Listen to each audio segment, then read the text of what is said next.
Hi, I'm Conor Battigan, and this is the final day of the Sandyford Business District Innovation Week 2021, and we are live from Leopardstown Racecourse. We are continuing our theme, A Smart Sustainable Future, and this is our final session. This morning's session will run from 10 to 12, and we'll be focusing on mobility with a number of expert speakers and a panel discussion at the end. You can submit your questions through Slido, and you can also improve your mobility options as everyone who has joined us on Monday, yesterday and today will automatically go into a draw to win a Modmo Saigon S e-bike with thanks to Modmo. This bike is valued at over €2,200. But first up, I'm delighted to welcome Michael O'Boyle, CEO Cycling Solutions Ireland. Cycling Solutions Ireland is the only EU accredited cycle-friendly business in Ireland, working with employers, university, government bodies and other organisations. Cycling Solutions Ireland provides official European accreditation of cycle friendliness in the workplace, and it is active in 17 European countries. Discussing European accredited cycle friendly employer and why it matters, we have Michael O'Boyle.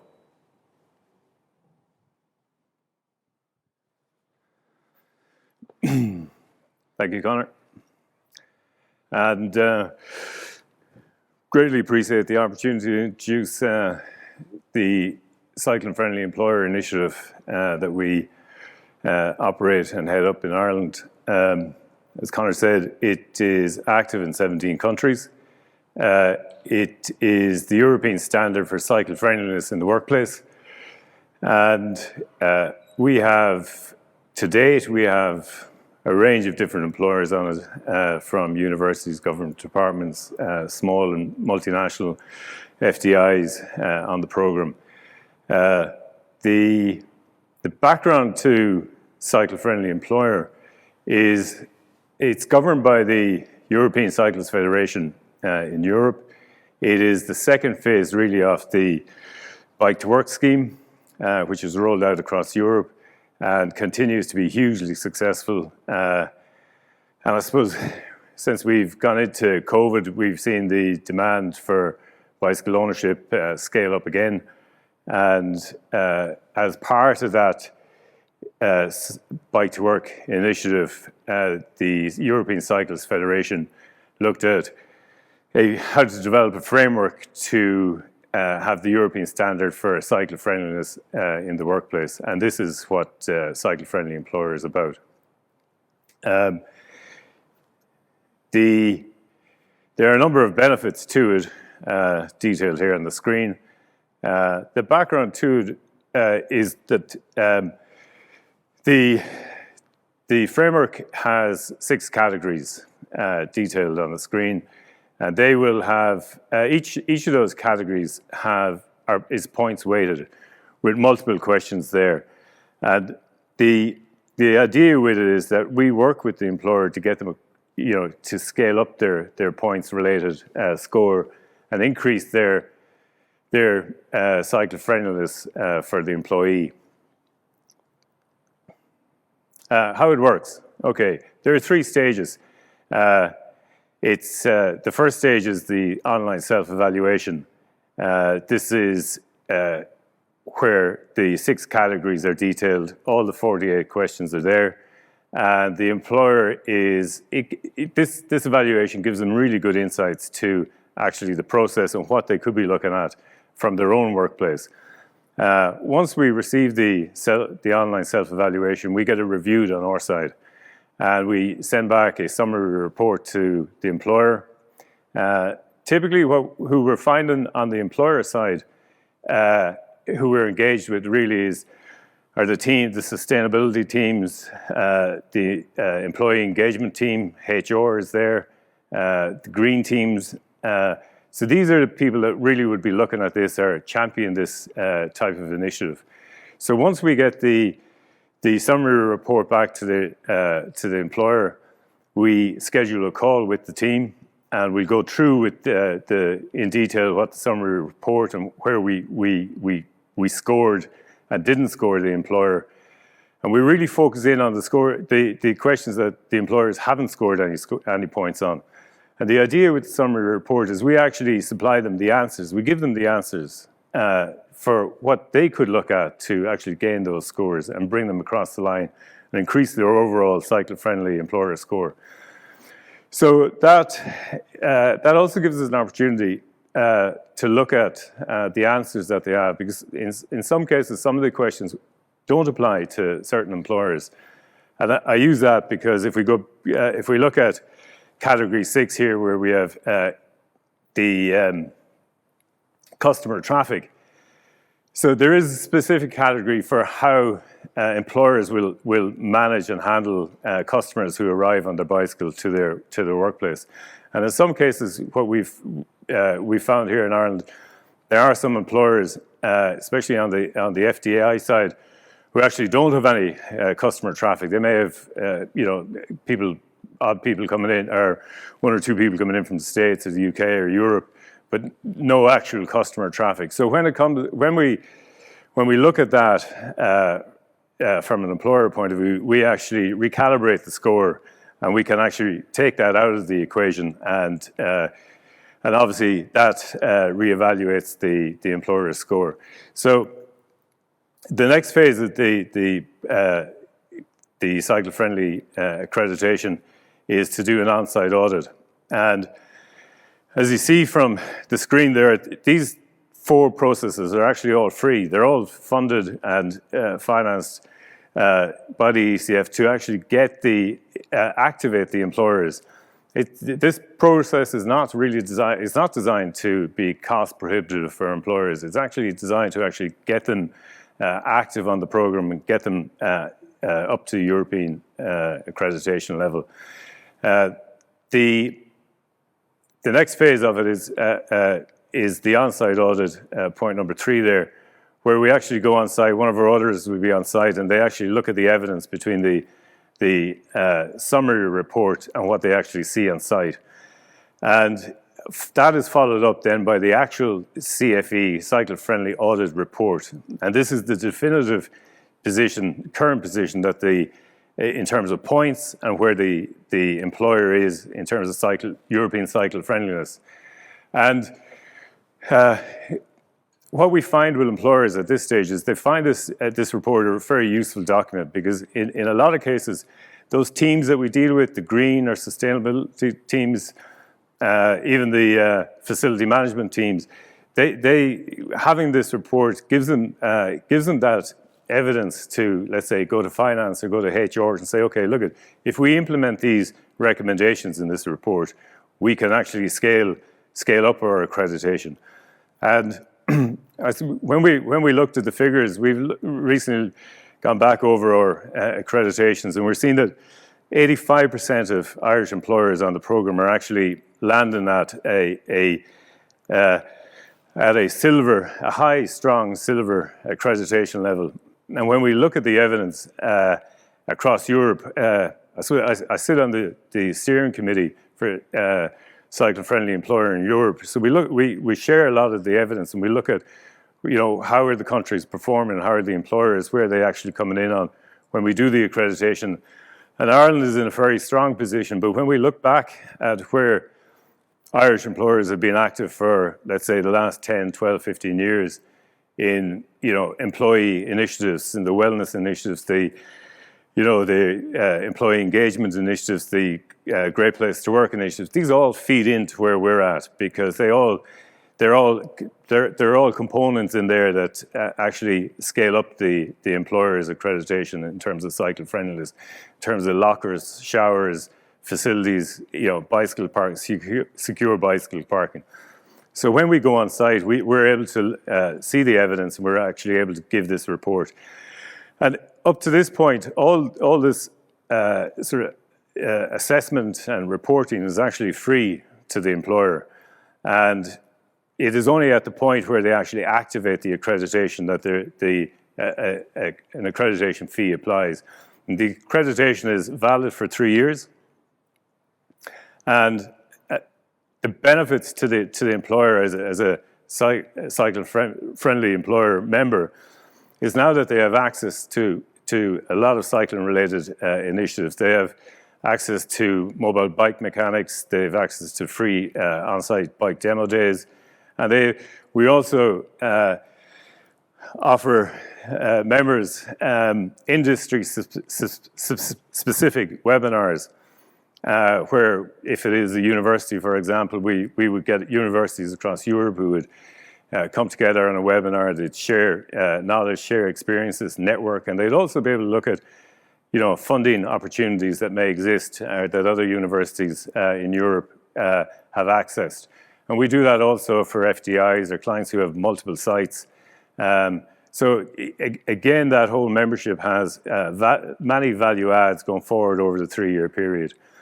And just going back to the accreditation, the cost on the accreditation, it's online, it's on our website, but the costs are actually based on the headcount at the employer. So if I was to look back at,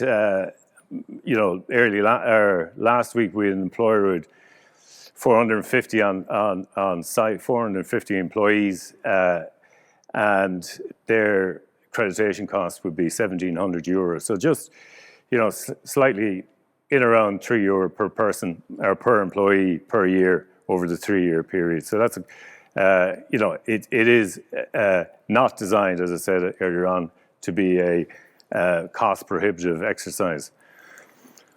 And as we have a number of employers that have come onto the program, and they range from, as I said earlier, FDIs with multiple sites. But last week we were working on an initiative in Westport where the 3 stakeholders joined up: Mayo County Council, Westport Chamber of Commerce, and Destination Westport. And last week we were going through the accreditation with all the hotels in Westport, because they not only want to be cycle friendly for their employers or their employees, but they also want to be cycle friendly for their guests. So the scale of these opportunities for cycle friendly is quite enormous. And I suppose from an employer side as well, we have, on one side we have an employer on Ormond-Key, DBFL Consulting Engineer, of 130 employees. And then on the other side of the scale, we have University College Dublin, who have 31,000 on campus. So the cycle-friendly employer framework actually works across all those ranges and multiple sites and employers with 31,000 on campus to employers at 100 and less even. So that's it. That's cycle-friendly employer. You can contact us. Please feel free to contact us, email us. And as I said, the first part of this process would be the online evaluation, and we get the conversation going. So from us, thank you very much. Conor, thanks very much from Cycling Solutions Ireland. And I'll hand it back to you, Conor.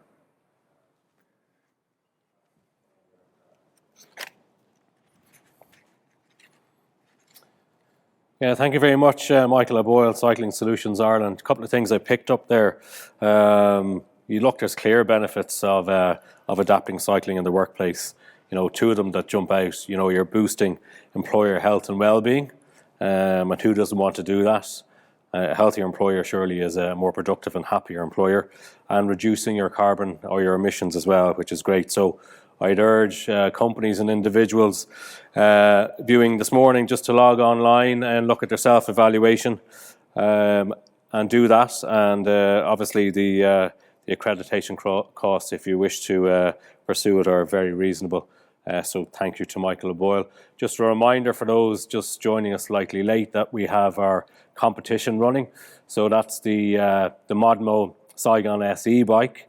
That's thanks to Modmo. So anyone that has joined us on Monday, Tuesday or today will automatically go into a draw to win that bike valued at €2,200, just over €2,200. And any slides, statistics or presentations that were up on Monday or Tuesday will be available on the Sandyford website, So next up, I'm delighted to welcome Sinead Farrell. Sinead is Senior Marketing Executive with Spirit Motor Group. Spirit Motor Group is one of Ireland's largest automotive retail groups with no fewer than 9 locations. They were established in 2004 and they represent some of the world's most celebrated brands, including Jaguar, Land Rover, Volvo, Ford, Skoda, Seat and Volkswagen. So, discussing the customer's journey towards electric driving, I'm delighted to welcome Sinead Farrell.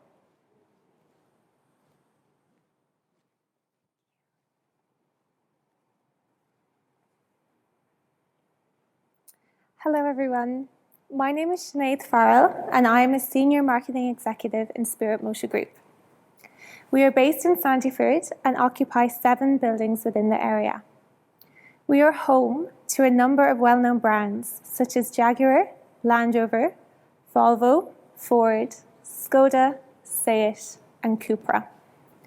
Our company has been in the motor sales and after-sales business for many years in Ireland. Today, I am here to speak to you about the customer's journey towards electric driving and some of the trends we are seeing across the industry. I will discuss some of the challenges facing customers, but also the opportunities that lay ahead as we move towards greener driving. Climate change is a stark reality which we are now facing. There is no denying this. It calls for a complete restructure as to how we live our lives if we are to meet the reduction in emissions needed to reach our necessary targets. We now understand that emissions from the motoring industry, like many other industries, have led to where we are today. This needs to change. The people of Ireland now understand that we have relied upon fossil fuels for far too long and can no longer afford to do so. The growth in the numbers of people choosing to walk, cycle or scoot for their transport needs is a welcome sight. We all know that this is necessary and should be our chosen means of transport whenever physically possible. Making a pledge to do this will make a difference. Tackling climate change requires sacrifice. We simply cannot continue to move and live in the ways we once did. For journeys which cannot be gotten to on foot, public transport should then be the next option and consideration for all. Unfortunately, we know that a Luas, a bus or a train isn't a reality for a lot of people across the island of Ireland today.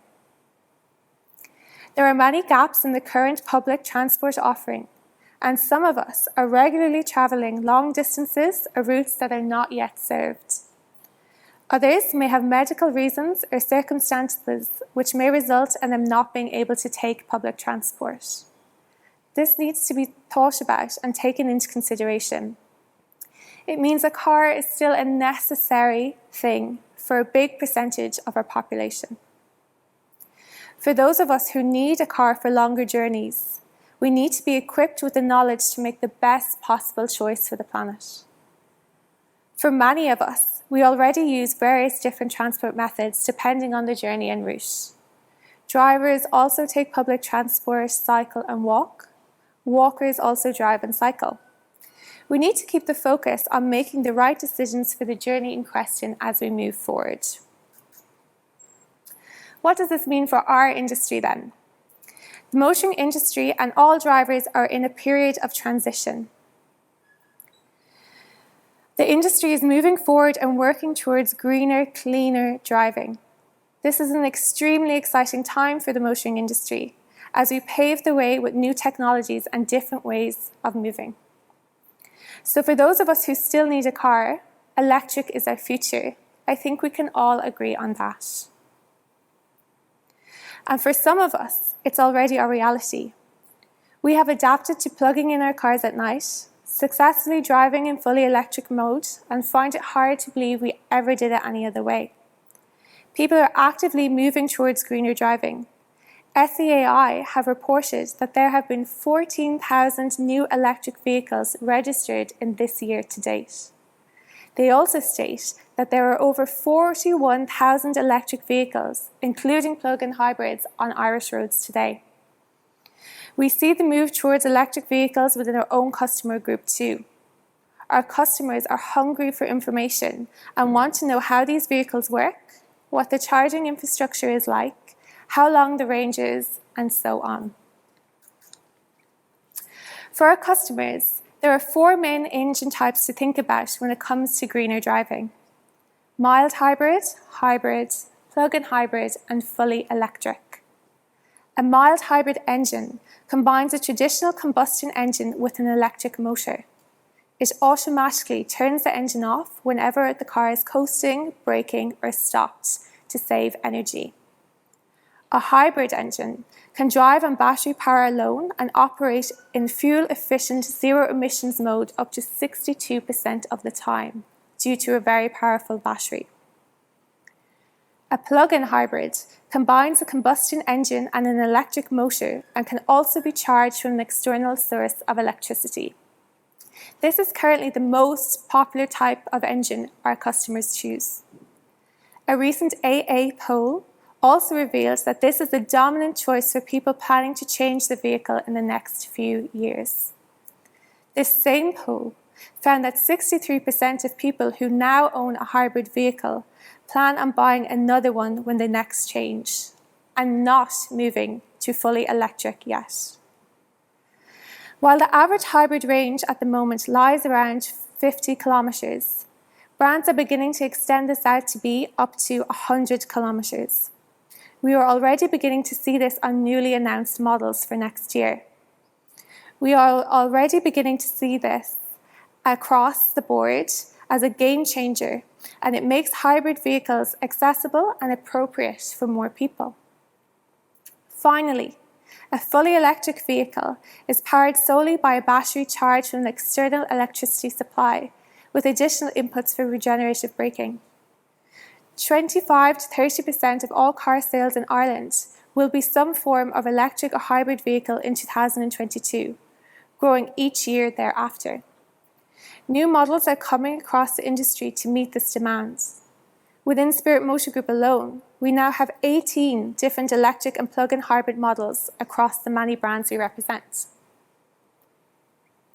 All are available within the market now, and there is great interest. However, while the appetite for information is there, the reality is not every customer is able to choose an electric vehicle for themselves at this time. There are many challenges customers face when trying to make the switch. Mobility is about the movement of people, and people need to be able to move quickly and freely for our daily lives. We are all working against the clock, whether it's dropping our kids to school or getting ourselves to work on time. This is always the number one factor customers face when buying a car: the need to get places. We can all relate to this, and often when we need a car, we need it quickly.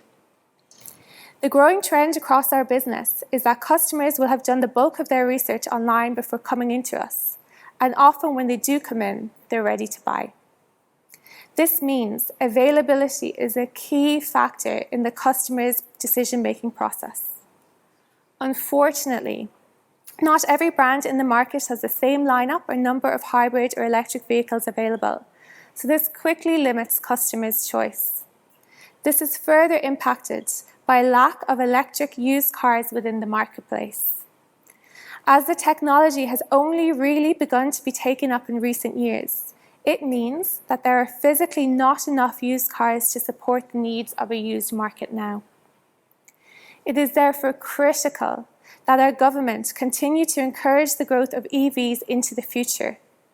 One particular avenue which would benefit the market hugely would be to incentivise businesses to move their fleet cars to be electric vehicles. This would have a great impact on the used car market within a few years, and therefore make electric vehicles more available to the everyday driver. We all know the true reality of the next factor: budget. Each customer has a unique budget. This impacts what type of vehicle the customer will ultimately choose. While we have a growing range of hybrid and electric vehicles available, they are still not the dominant stock, and so sometimes can be more expensive. Of course, as brands begin to release more and more electric vehicles, the better the situation will be, but that does take time. Plus, as so many customers are looking to buy used cars and not brand new vehicles, the lack of supply within the used car market, paired with a set budget, really limits the customer's choice. However, if the customer does have a budget to buy a fully electric or hybrid car, there are substantial savings and operating costs to consider. The average motorist who is used to spending 50 or 60 euro every week fueling their car could be charging for less than 10 euro a week instead. Servicing costs could be 50% less than you typically see on a regular petrol or diesel car. Overall, it is very likely that the cost of buying the car versus the savings of operating costs will balance out over time. The next thing a customer needs to think about is the actual capacity of the vehicle needed. Some customers are driving themselves to and from places. Their needs are very simple. But others have many more people to transport and so need a vehicle with many seats. If you need a 7-seater vehicle, for example, this is another factor that will influence and narrow down your choices considerably. While there are 7-seater plug-in hybrid vehicles in the market, that doesn't necessarily mean it is there on the day the customer wishes to buy, or that it's at the right price point for that customer. Then we meet the engine type. While a lot of our customers want to make the environmental choice, they may not be ready to do so. This could be down to the type of driving they do, or maybe a lack of chargers in their local area. These realities can again limit the customer's choice. If the customer is unable to charge their vehicle at work or around their neighbourhood, it is highly unlikely that it will meet their lifestyle needs. Customers living in terraced houses also face obstacles charging, as they may not even have a driver to pull into. We look towards the government to make further investment into the charging infrastructure and make it level for all. This is part of the reason so many customers are choosing plug-in hybrids instead of fully electric vehicles at this time. They do not have 100% trust in the charging infrastructure and like having the backup of traditional fuel just in case. We are beginning to see customers still choose a traditional engine type, but really engage in conversations around electric and hybrid cars, wanting to find out more. This has now become a big part of our sales team's role, educating the customer about new technologies so they're ready to buy when the time comes. But if customers are still walking out the door with petrol and diesel engines, does that mean nothing has changed at all? No. Our industry is in a time of transition, and even traditional petrol and diesel cars are cleaner than they once were. The development of mild hybrid technology actively helps cut down emissions from these types of vehicles. Mild hybrid is quickly becoming the base standard for brands across the board and is often a customer's first step towards an electric vehicle. I believe customers who are driving cars which are 10 plus years old should also now be strongly encouraged to move into newer models. Newer models of petrol and diesel cars have less emissions than their old counterparts. This is a fact. Even if a customer cannot afford to move into an electric vehicle yet, moving into a newer version of their vehicle will help improve and reduce their transport emissions. For a lot of customers, this is the most realistic change in the short term. It is available to a wider range of budgets, and there is more second-hand supply within the market currently. All new cars created since 2015 need to have met the Euro 6 standard for emissions.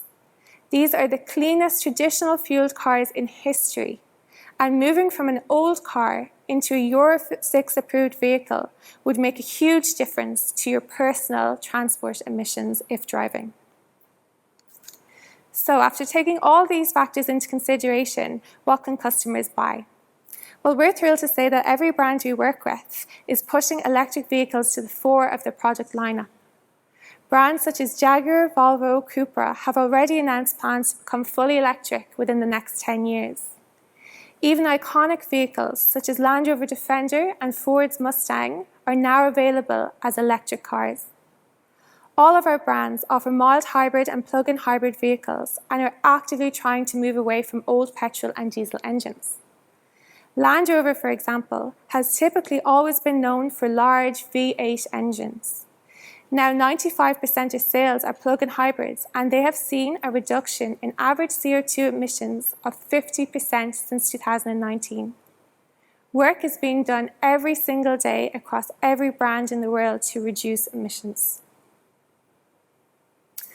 We understand that not every customer has the circumstance to drive out today in an electric car, but it is now our job in the motoring industry to ensure that every customer understands that electric vehicles are here and the huge benefits they offer. As I have already mentioned, electric vehicles offer long-term savings in operational costs for consumers. Another important point to note is that having a car with a battery of capacity sitting outside your door is another asset to your name. It will give you the possibility of selling electricity back to the grid, or the ability to use your battery to save buying electricity when it is at a high cost. Mobility is about the movement of people, and we are now in a time where a hybrid model makes most sense for all of us. This means walking, cycling, scooting, taking public transport, and only taking our cars out for when the journey is necessary. We all need to put more thought into our transport choices, weighing up our options and deciding what is most appropriate for the route in question. Learning about new technologies and new engines plays a part in this. It is never too early to begin the journey. I am inviting anyone listening to this to speak to our team at Spirit Motor Group about hybrid and electric cars and transport emissions, and learn to begin to understand what is possible today. Thank you so much. Thank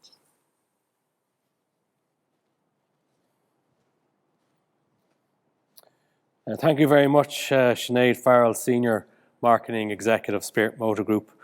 A couple of things I picked up on.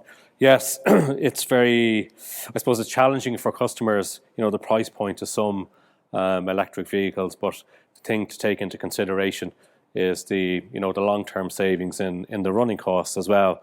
And I know personally from talking to people previously would have had charging anxiety.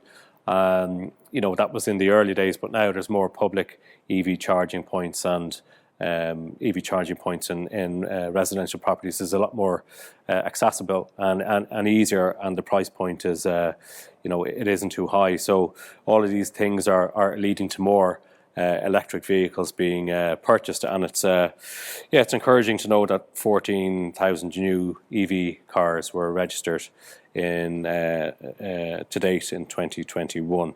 Again, thank you to Sinead Farrell. Next up, we have Will O'Brien. Will is the Vice President for Growth and Government Affairs at Zipp Mobility. Zipp Mobility are Ireland's leading shared e-bike and e-scooter provider to cities. Leading Zipp's Mobility's Government Affairs team, Will is currently working with cities and towns in the UK, Poland, Portugal, and Spain to launch e-scooter and e-bike services. So discussing something that's close to my heart is shared e-scooters in Ireland. Will O'Brien, you're very welcome. Thanks, Conor. Hi, everyone. Delighted to be here presenting at this event in Sandford. As a Sandford resident, I'm proud. But yeah, look, I'm here today to tell you a little bit about shared e-scooters in Ireland. We were talking about electric cars as a slightly smaller electric vehicle. I'd like to tell you a bit about Zipp and how we really think we can get the shared e-scooter service right in Ireland. So first off, who are Zipp Mobility? Some of you may be familiar with us, some of you may not. We are founded in 2019 in Dublin. We're based from Nova UCD, and we're Ireland's largest scooter sharing provider, operating in 8 cities across the UK and Poland. Working with cities in Portugal, Spain and Ireland now to prepare for launches in spring 2022, and we've raised 2.1 million to date from investors in Dublin, New York and London that include Enterprise Ireland and former Irish rugby captain Brian O'Driscoll. Our mission is mobility done right, and let me explain what this is. We view at Zipp that shared e-scooters and shared e-bikes are going to be an integral component of the transport system of the future. It needs to be multimodal and it needs to be sustainable. However, after taking a deep look at the industry's been around for a number of years now, we identified key problems in the areas of safety, sustainability, and community. And then the idea of Zipp and mobility done right was born. We seek to combat these problems, to bring mobility done right to communities across Ireland, the UK, and Europe.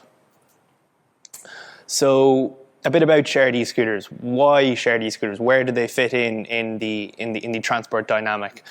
Starting with the why. The why is obvious: transport emissions. This is not my word taking for it. It's Sustainable Energy Association of Ireland's word for it. Transport is by far the largest source of energy-related CO2 emissions in Ireland. In 2018, it was responsible by 40%, and it's also the sector where emissions have grown the most since the end of the recession in 2012. So it's a part of our economy where emissions are going up year on year, and we need to do something to change that. So when we look at the drivers, there's a whole number of drivers, pardon the pun, to this, but one definitely is car dependency, and anybody living in Sandyford like myself sees this every morning or every afternoon at this is a junction on Dromartin Link Road. But anywhere, go in any community across the country, across the world, you'll see car dependency people. You ask them, why don't you cycle or bring your bike to work or get the bus? It's because they can't carry out the journey that they want to with anything but the car. They're dependent on it. So we must ask ourselves, well, why are people dependent on cars, and what can we do to remedy that? And a lot of the problems we believe stems from this problem in urban transport and planning called the first and last mile problem. So the first and last mile problem is a problem with the lack of transport options for the first and last mile for a journey. So for me to get into the city, it's very easy. I can, go to a dart or go to a bus or whatever and get into the city. But then if I want to go from the city centre maybe out to the Docklands or whatever, there's no mode of transport there that can satisfy my journey unless I bring a bike with me on the Lewis or something like that. So what we're aiming to do here at Zipp is plug the first and last mile of the journeys using shared e-bikes and shared e-scooters, so you don't need to own the vehicle to plug the first and last mile of the journey. So this is what we like to call micromobility, shared e-scooters and shared e-bikes. So how the service works is fairly simple. First, you just have to download the Zipp app. Secondly, you locate the nearest scooter in the app. And thirdly, you scan the QR code and zip to your destination. So it really is something that can take a few minutes. You download it, you have the app on your phone, you're ready to go, and you're able to carry out a journey without relying on your car. So now, coming back to Ireland, you now understand maybe a bit about shared e-scooters and shared e-bikes and micromobility and the problems we're trying to solve. But I'd like to give you a bit of an overview on e-scooters in Ireland. You may see private e-scooters out in the wild here in Ireland, people using them, but you haven't seen a shared e-scooter service yet. That's because currently shared e-scooters are not legislated for in the Irish road traffic legislation. So for a number of years, different policymakers have been working on this. It started back in 2019 when Shane Ross was Minister for Transport. The RSA commissioned a study on the safety of e-scooters. There was also public consultations, and then it kind of moved up a gear last year in 2020 when the programme for government was announced, and the coalition government of the Fine Gael, Fianna Fáil and the Greens included a promise to legislate for e-scooters in their programme for government. And then this has moved on a bit. This year we've had our first official announcement from the Department of Transport that e-scooters legislation is on the way, and that legislative process has started. In fact, even today, the Road Traffic and Roads Bill 2021 is going to be discussed at the second stage in Leinster House in the Dáil. So the wheels are in motion, and e-scooters are soon to be legal. When, the question is then, well, unfortunately, it's likely not to expect a shared e-scooter service on your streets or any earlier than spring 2022, maybe the summer. There's a number of things that need to move for it to happen. Where you can definitely see this in Dublin and Sandyford in particular, Limerick, Cork, Galway, but there's also great promise in other towns across Ireland, Louth, Waterford, Kilkenny. At Zipp, we're currently running the smallest e-scooter trial, we think, in the world, in a village of 8,000 people in a province called Buckinghamshire. So this is one of the great things about e-scooters. It's not a service that is just restricted to your Londons and your Parises. It's something we could see in towns and villages across Ireland as well, provided the conditions are right. So the local authority here overseeing the Sandford area is Laoghaire-Rathdown County Council, and what I'd like to talk about now, if Laoghaire-Rathdown County Council were to bring forward a shared e-scooter problem, what can be done to get it right? There is problems in the industry. Anybody who looks at e-scooters will see problems with parking and safety and sustainability. So here I'd like to walk through a quick overview of the fundamentals we believe that need to be done right to get scooter sharing done right here in Dublin and specifically Sandyford. The first question is sustainability. There's no point in bringing in a sustainable mode of transport to your community if the operator or the service that's purporting to be sustainable is in fact not. Some operators out there use gig economy workers to staff and run their programs. They use diesel vans to move scooters and bikes around at night, and this just really isn't a sustainable operating model. So the operating model we implement at Zipp starts with a centralised warehouse. So we'd take out a centralised warehouse in the community from which the operations would be based. Then you hire a full-time local team, giving them economic certainty and employment rights, not through the gig economy. Then we use a swappable battery system in our scooters and bikes, meaning that if you want to,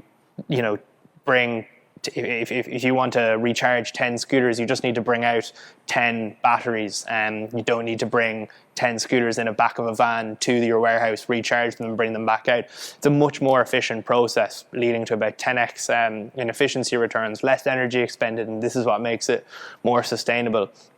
And then by centralising operations as well, you also have full control over the vehicles that your team are using in running the operations. So our teams use electric vans and cargo bikes to ensure carbon neutrality of all of our programs.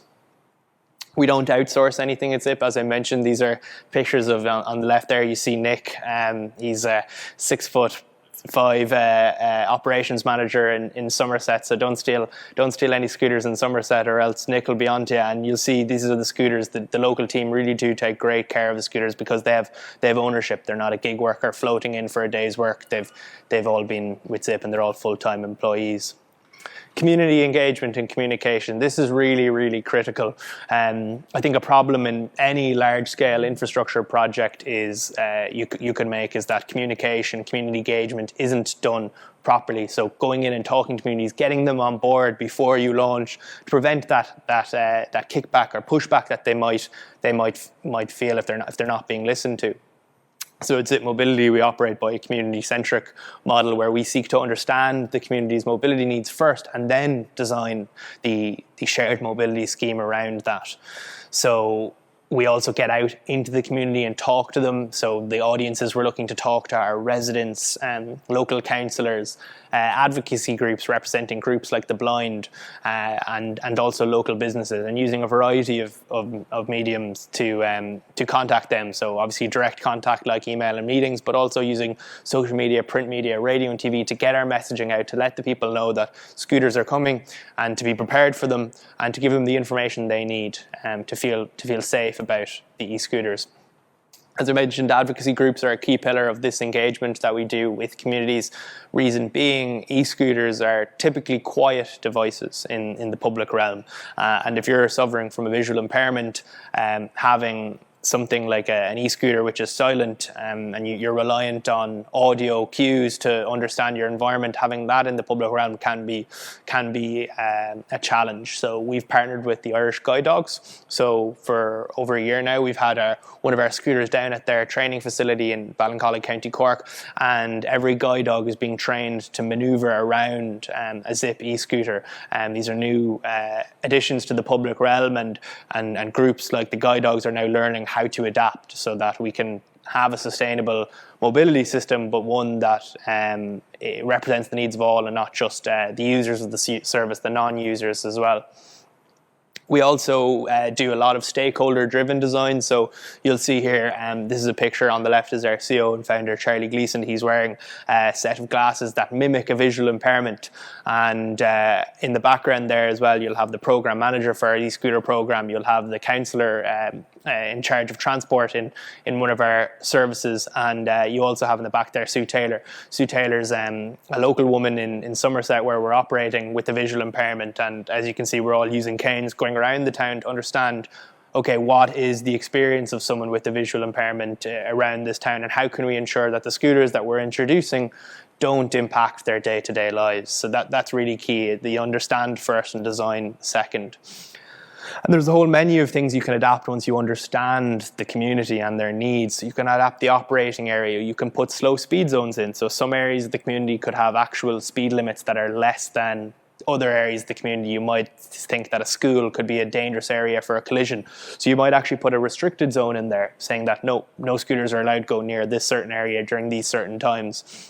The number of scooters can be adapted as well. You don't want to overflow a community with too many vehicles because then you'll just have litter.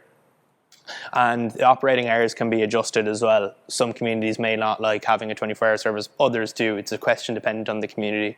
And the parking model is a critical one as well. Do you want to go for a docked model where scooters have to be left in certain locations, or do you want to go for a dockless model? That again depends on the needs of the community. These are just two examples of some of the slow speeds and restricted zones we've put in other communities based off of extensive stakeholder engagement. Another critical question is parking. You look up e-scooters and you click onto Google Images, I guarantee you'll see plenty of photos of parking problems with scooters. And this is something we're really passionate about at Zipp. We operate all of our programs under some sort of controlled parking system. So what we recommend is a virtual dock-based system rather than the dockless model that you may have seen in other cities. What a virtual dock-based system looks like is when you open up your Zipp Mobility app, you will only see scooters in certain docks or parking bays across the city or town, and you'll only be able to start or end your ride in these specified virtual docks that are clearly labelled on the ground. And this is to, again, protect the public realm, respect the needs of non-users as well as our users. We also back this up with a parking verification system. So once you end a ride, you're asked to take a photo of your scooter to verify that it was in the right location. And if we do receive complaints of misparked scooters, then we have a mechanism by which we can check, okay, did they park in the right place? Now, that was me parking the scooter in the office. I don't recommend parking it in your office, obviously in a parking bay outside your home if you or workplace if you can. Safety. Another critical measure, and something that needs to be got right. Anybody that looks again at any news stories related to e-scooters will see people worried about safety. You can only imagine the concerns that there would be if e-scooters were and when they are introduced into Dublin. So one really critical thing you need to get right here is communication to your users. So if you look at the research very clearly indicates a large majority of trips occur in the first 1 to 3 trips of someone's taken on the service. So while they're still learning to use the service, this is when you need to get to your user and communicate rules of safe use. So as you can see here on the scooter itself, we have that communication as well. In the app, we're giving constantly targeted advertisements or messaging based on your user profile, based on the time of day, based on weather conditions, and constantly adapting this and pushing these to the users is critical to get them read up. As well, our website, there's a large FAQ section where you can go through and answer any questions you may have. As well, when a user signs up to the Zipp service, they're brought through a training program on their app. However, doing all of this digitally isn't enough. You do need to go out into the community, engage with people in person. Where we find this particularly effective is actually with the older demographics. So you can see here a selection of photos of older people using the Zipp service, and we find this training day particularly effective at getting them onboarded to the service. They may be less familiar with the in-app training mechanisms we provide, the messaging that is available on our website. So doing things in person like this, engaging with groups that represent the elderly in communities is a great way to bring them onto the service. We traditionally see our users being younger users. Targeted training days is a great way to engage these older demographics as well. And finally, infrastructure. Infrastructure is critical. I think the phrase "build it and they will come" is overused in so many contexts, but in transport and mobility, it couldn't be any more relevant. So I'd like to go back to the start of the presentation. I showed you all a picture of a junction. This is that junction in 2011. This is it in 2017. This is it in 2018. And this is it today. So you might notice a small difference there, but you can see the development that was done there on the left. We've got segregated cycle lanes. You've got better walking infrastructure there. And this is the new Drummartin Link Road cycle route. So this is what you need to get adoption of shared e-scooters and shared e-bikes up. You need to lay down the groundwork. There's some demographics that won't feel safe using an e-scooter or an e-bike unless the infrastructure is there. So segregated cycleways, good cycling infrastructure that makes cyclists and scooters users feel safe will be critical to getting adoption. So to close, Dublin and consequently us in Laoghaire-Rathdown will be late to the e-scooter game, but this isn't a problem. This is a great opportunity for us. We have the amazing chance to cherry pick best practices from other jurisdictions and use what has and hasn't worked in other countries and replicate it here. It also gives the local authorities here an option to partner with operators that are passionate about helping Laoghaire-Rathdown decarbonise the transport system and have done it in other areas as well. DLR, the County Council in this area has made such great strides in improving its livability in the last 12 months. We've done ambitious pedestrianisation in Blackrock, Dunleary, other areas, and great infrastructure and investments in the coastal mobility route here in Sandyford and other areas. And now e-scooters present us with the opportunity to add another string to DLR's and the area Sandyford's mobility bow, but it must be done right. The benefits are there. We can replace car journeys, we can reduce carbon emissions, we can complement public transport. These are all statistics taken from Zipp's operation to date. Over 40 tonnes of carbon removed from the atmosphere and 39% of rides being made in conjunction with first and last mile transport. We're also having zero complaints about misplaced scooters. We've had zero serious accident on a Zipp scooter. We're also getting great feedback from the groups that are traditionally opposed to e-scooters. That's a quote there from Steve Hyde from the Royal National Institute of the Blind, describing Zipp as a superb operator to work with. And the local authorities are happy too. And the press, traditionally negative on e-scooters, are positive about it. So e-scooters are something to be welcomed into our communities, and we're very excited for the next year to see what is to come and introduce our service into Ireland. Thank you.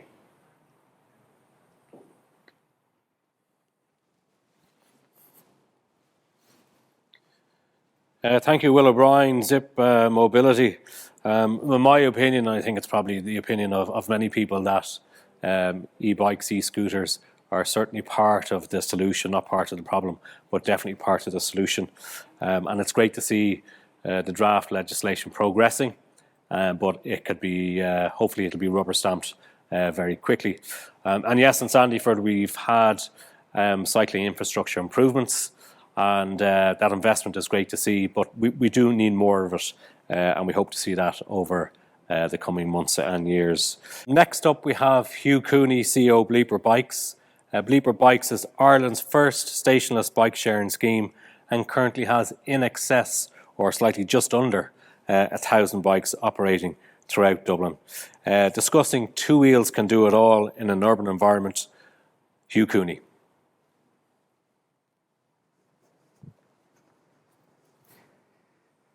Thank you very much, Conor. So, as Conor said, the title of my presentation is Two Wheels Can Do It All in an Urban Environment. So I'm going to talk about three different vehicle classes that all have two wheels. Firstly, the pedal bike, secondly, the electric bike, and thirdly, an electric cargo bike. And before I do that, I'm just going to talk a little bit about Bleeper and what exactly, when we started and what we do today. So Bleeper started in 2017, and it's a stationless bike scheme. So unlike station-based scheme like Dublin Bikes that a lot of people will be familiar with, the bikes have smart locks on them, and as a result they don't need stations in the ground that the bikes are docked into. So this innovation started back in 2016 in China, and it spread very quickly across Europe and America. However, there were some downsides to the fact that there wasn't a docking station that the bikes were put into, in that some of the users were parking the bikes recklessly. So when we looked to launch back in 2017, that concern was recognised by Dublin City Council, so they decided to draft bylaws to govern how an operator like ourselves must operate within the city centre. So that process took in total 6 months, and the bylaws were drafted. And there were a couple of critical pieces in the bylaws that have ensured that stationless bikes have become a success in Dublin so far. The most significant one was that on our bikes there must be a locking cable on the bike, so that our bikes are parked to a standard bike rack, rather than up against walls or in general areas that will cause an obstruction to other pedestrians. So we eventually applied for a licence under those new bylaws in early 2018, and were granted the licence in June 2018 to begin. So we've been operating now the bike scheme in Dublin over 3 years, and as of today we operate all across Dublin City Centre Council area, along the coastal mobility route in Dún Laoghaire, and we're widely available across Fingal. In fact, this map has since been extended, so now you'll find Bleeper bikes as far up as Balbriggan in the north of Fingal. So we have a total of 800 bikes in the fleet, spread across that purple section on the map. In terms of why a stationless bike is good as a transport solution in Dublin, well, bikes are obviously a zero emissions way of getting from A to B, sustainable transport, climate friendly, and of increasing importance, they're very good for people's well-being. The health and mental well-being benefits you get from cycling are well proven, and they are just one of the many reasons why bike sharing is a very good solution for getting around. So that's a little bit about Bleeper, our company. However, the main topics I wanted to cover today is to try and provoke some thought as to whether people working and living around the Sandyford district could really rely on a two-wheel vehicle as a means of getting around. So I'm going to talk about the pedal bike and how that can get you around the Sandyford area. I'm going to talk about the electric bike and how that can improve things further. And I'm going to talk about cargo bikes, how that can also assist with people who maybe need to do deliveries around the area. So the first thing, the pedal bike. So this map here, the green going out to the red relates to the time it would take to get to these parts of the Sandyford area by bike. So you can see you can get almost all the way into the south of the city within a 30-minute distance. You can easily, from the Sandyford area, get all the way down to Dún Laoghaire, 30 minutes on a pedal bike, and you can get up to Stepaside as well. And in addition to the fact that you're doing that without emitting any harmful emissions, you're also doing it in many cases quicker than you would in a car. Especially when it's peak travel hours. I think it's fair to say if you were leaving from the middle of Sandyford peak hours, it's going to take you more than 30 minutes to get into Portobello in town or down to Dún Laoghaire. So the time benefits are exceptional on getting from A to B in a bike compared to how it would be with increasing traffic congestion on the roads. However, we are aware that certainly Sandyford area is quite hilly, and this map shows the topography. You can see as you come toward the southwest of the area, you're starting to encounter reasonably high inclines, and that's not always very enjoyable if you're on your commute in work clothes. After a long day of work, having to take on those hills. However, there are parts of the area that are relatively flat, and you can easily observe the popularity of pedal bikes in those areas. So the Rock Road is very popular as a cycling route for people going in and out of work. However, it's probably fair to say people living in the depths of Leopardstown or up in Stepaside are going to be less likely to take a pedal bike all the way into town, or indeed students to UCD. I've just put UCD there on the image as a good reference point as a landmark in the locality. However, that doesn't mean the end of two wheels is an option for getting your way around Sandyford, because over the last few years, e-bikes are becoming increasingly accessible. However, I often get asked exactly what is an electric bike. So I'm going to try and break that down on this page to simply describe what makes up an electric bike. So physically, it looks very like a pedal bike. However, there are three components that are different. Firstly, you have a battery on an electric bike, you have a motor, and you have the drivetrain. So just explain a bit about that, so that if you're asked by people who aren't familiar with electric bikes, you can explain it clearly the next time. So obviously, with an electric bike, the big advantage is, unlike a pedal bike where you're producing all the effort that is going to turn the bike, on an electric bike, it has a motor. And an electric bike will have a motor in one of three places. It's either part of the front or rear hub of the wheel, or a mid-motor, which is essentially going to be part of your crankset in the middle of the bike. And just as a piece of information, generally the view is that the cycling sensation for a mid-motor feels a lot more natural as a cyclist than when the motor is in the front or the rear. If it's in the front, you have the sensation that you've been pulled along a little bit by bike. When it's in the rear, you have the sensation that you've been pushed along, and whereas when the position of the power is exactly where your feet are, it feels a lot more natural, and it just feels like you're cycling an exercise bike without any resistance being created. The other important part of it, connected to the position of the motor, is the drivetrain. So obviously the drivetrain is what propels your bike forward. On a pedal bike, when you turn the wheels in your bike and start moving the drivetrain, that creates the forward motion, and all of the effort is coming from your legs. However, when you have a motor on the bike, that drivetrain has been moved by the motor.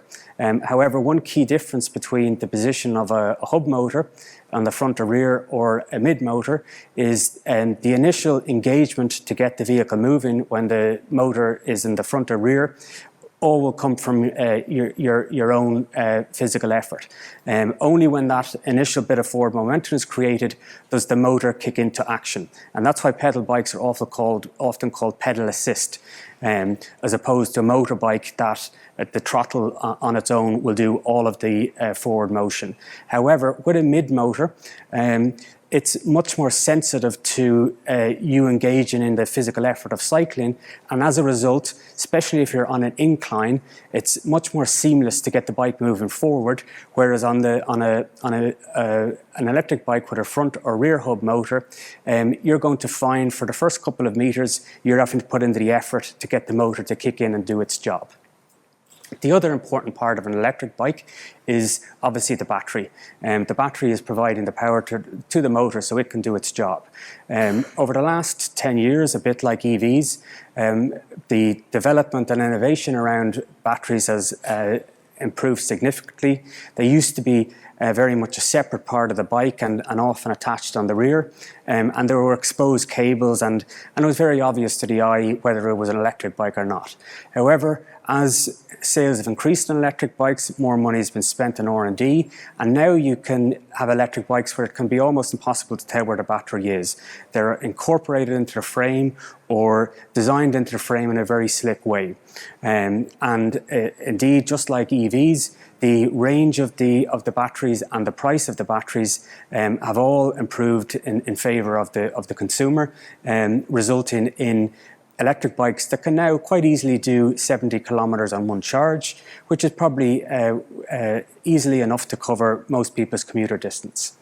The final thing to mention about your battery is the charging of it. So unlike an EV, it can be charged with a standard home plug that would you use for any home appliance. So it doesn't need any specific or extra installation. So it can be charged with any of the sockets in your home, and it could be either detached from the bike, or you can bring the bike into home to do the charging. So the final of the three vehicles I wanted to introduce you to provoke the idea that two wheels can do it all in an urban or suburban environment is the cargo bike. And cargo bikes have become increasingly popular across continental Europe in the last 5 years. They're only just beginning to make an impact in Ireland. I first got a taste for cargo bikes when I was living in China back in 2006, and they're widely used there by self-employed delivery riders taking pretty large freight of deliveries around. But I suppose one big advantage they have in China is it's a very flat country, while most of the major cities are very flat. So getting a heavy load around can generally be done on a standard manual pedal alone cargo bike. However, that's not going to be practical in any city with hilly terrain. Over the last 10 years, we've seen an explosion of electric cargo bikes which allow for that. And we have worked this year with the Laoghaire-Rathdown County Council to promote both the usage and awareness of electric cargo bikes for businesses in the locality. And indeed, the Sandyford Bid team are one of the participants in a pilot that was started in May. So working with Robert Burns and his team, we created an online application form where businesses interested in adopting a more climate-friendly vehicle for doing the deliveries could trial up for 6 months. The Laoghaire-Rathdown are covering 60% of the normal cost, and the businesses cover 40% of the cost. Initially, we weren't sure whether we would get many applications at all, as many people didn't even know what a cargo bike was. However, we were happy to see that we were fully subscribed, and fully subscribed by a wide range of businesses. It wasn't just your typical takeaways taking up the bikes. We had clothes retailers, we have a company delivering car parts around the Laoghaire-Rathdown, we have a company who does picture framing, and we have a photographer, and of course we have food businesses. So it goes to show that it's not just food deliveries that can find a use for cargo bikes, and it's not just for delivering to the end customer, because we do have, for example, a car parts user using it for delivering internally to their locations across the county. So it's not just about food deliveries, they're a wide use case.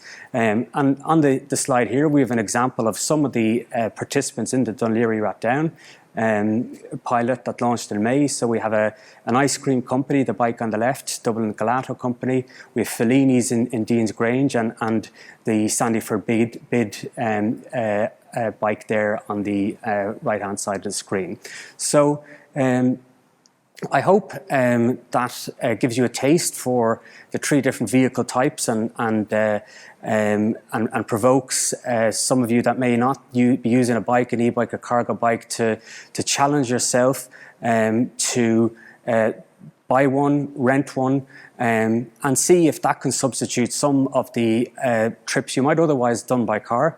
The government's climate action plan has a short-term goal of trying to encourage us all to reduce our car journeys by at least one trip per week. And we believe at Bleeper that is imminently doable. Just one car journey less a week with any of these three vehicles we've demonstrated today, and indeed the team at Zipp also spoke about scooters. That's another two-wheel vehicle that is part of the range of options you have now for getting around Sandyford and not always needing your car. Thank you.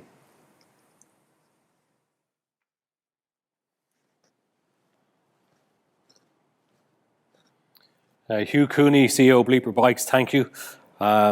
Look, bikes are a no-brainer. For we keep hearing about bikes, e-scooters, and we keep hearing that the journey, there's zero emissions and the health and well-being benefits to the people that are using them. So it makes no sense not to not to adopt that form of transport. It's also very interesting to learn about the different variations of the e-bike and how that impacts on the user. So that slide and all the other slides in Hugh's presentation will be available on sandyford.ie from Friday. Next up, I'm delighted to welcome Robert Burns, Director of Infrastructure and Climate Change, Laoghaire-Rathdown County Council. And Robert will be discussing sustainable mobility and climate proofing for our communities. Robert Burns.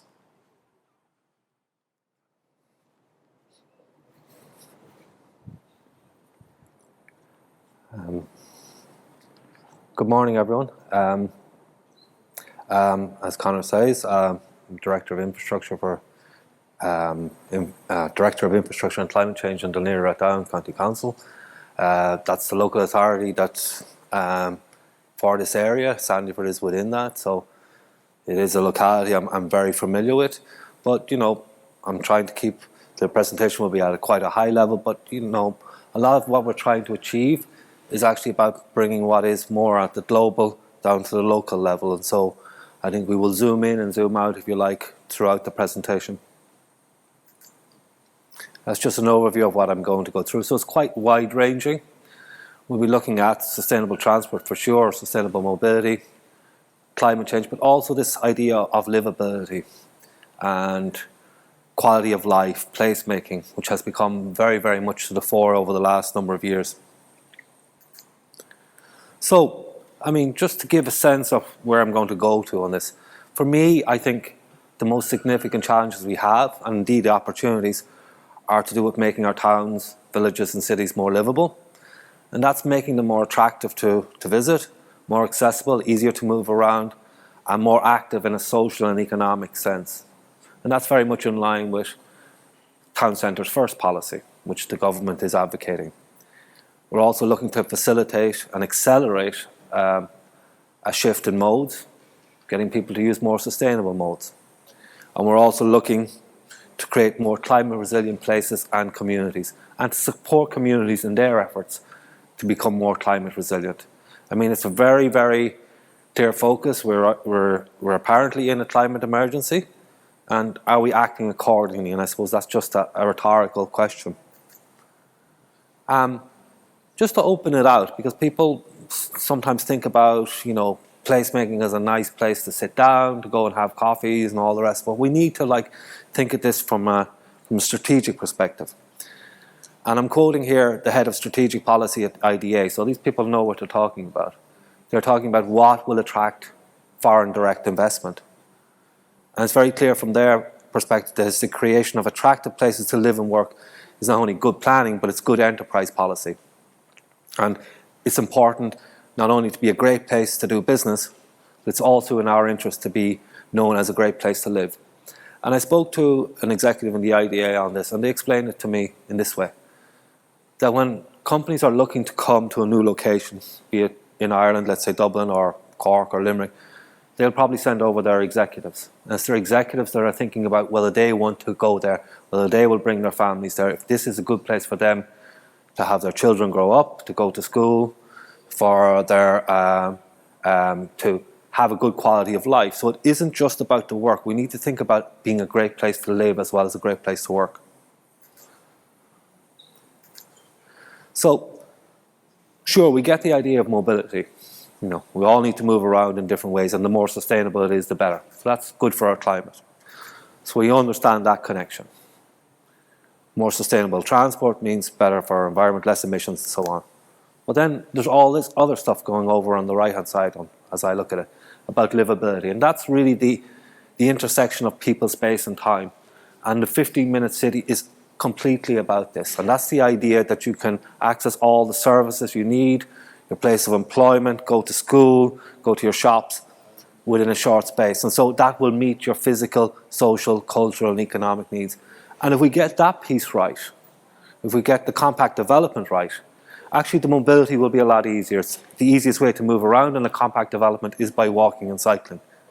When we have extended journeys and very long trips to go to work or go to school, that's what really creates the challenge for us. How do we blend all of these? How do we meld all these together?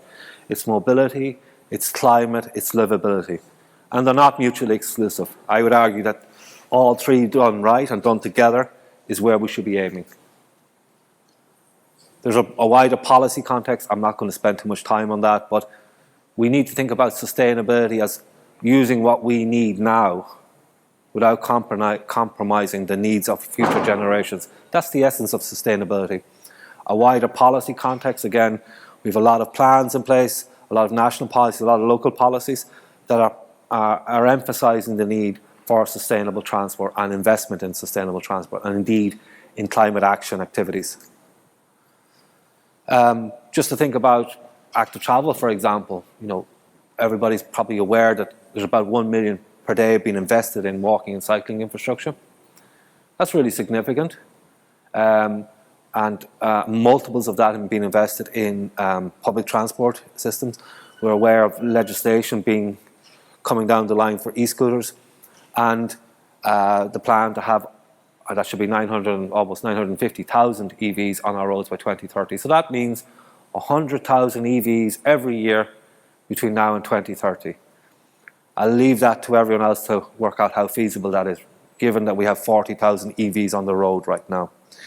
Maybe the quickest win we have is to look to promote and enable walking and cycling, particularly for shorter trips. And again, there's a piece in a paper from a few weeks ago about how we were arguing about a few bike lanes and when we need to do a huge amount of activity. So we shouldn't lose the focus. We're here to try and carry out actions that will save the planet, literally save the planet. And if we get bogged down in a scheme here and a scheme there, we'll probably lose sight of the big picture. A lot of change happening as well in terms of climate action. It's a very dynamic, very fluid space. We had a major piece of legislation in the summer. We have a national climate action plan. We have carbon budgets. There'll be sectoral budgets, we're aware of that. And then there's also the concept of decarbonising zones, which will be a geographical zone where there'll be a certain limit on the carbon that's been produced in that area. And then we have connection between climate, environment and health. And I'm not going to go through that too much, but it's obviously better for our health if we are taking care of our environment. We do away or we reduce air pollution, for example. We get more exercise. And that's much more positive for us from a public health perspective. And the WHO has said that the single biggest environmental risk is in air pollution. 1,300 people die prematurely each year in Ireland because of air pollution. And a large part of that is to do with emissions from vehicles. So just to get a sense, when we talk about emissions, and just to bring it back to the local again, what's the sort of makeup of it? Like in Laoghaire-Rathdown, this is from 2014, I think, 44% was residential, 33% is transport. People mightn't have thought that residential is producing these emissions, but it is. It's how we heat our homes. It's the activities we do when we're at home. It's the water we use. It's heating and so on. And transport is about a third of that. If I showed this slide for Limerick or for Mayo, it probably would show a large proportion to do with agriculture. And I guess my point is here, everybody's saying, well, what is the council going to do about climate change? Well, what have I said to you? We're only responsible as a council for 1% of the emissions in Laoghaire-Rathdown, 1%. Social housing adds another 1.2%. So there's a whole host of other generators of emissions here. The council can do it at once. And think about all of the service that we provide. You're well aware of them, I'm sure. Street lighting, buildings, our fleet of vehicles, all the operations we carry out. And it's still only 1%. So there's a major body of work there. And so really, in my view, I think if we are serious about reducing emissions, it's going to require a deep collaboration between public and private sectors and society as a whole. Okay, so sustainable transport. It's bandied about as a term. What do we think it means? In my view, and this is tied in with the Design Manual for Urban Roads and Streets, which is government policy in this area, it's about prioritising the most sustainable mode. And there is a hierarchy. So at the top is pedestrians or people with disabilities, then cyclists, then public transport, and then private motor vehicles. So we're supposed to be designing our public spaces and our roads with that priority system in mind. That's in place since 2013. I would actually pose this question to people who are tuning in. Do you see that when you look out the window, when you go to work each day? Is that what you perceive to be the priority in terms of our public spaces? Probably not. But this is where we need to move towards, and this is what will happen. But, you know, there are difficulties at the moment actually implementing that. And then, you know, that's complex enough. What if we add in the new modes?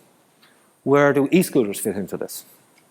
Are they more sustainable than a bus or a train? Or I would argue they're less so than a walking and cycling, because that's generally under your own power.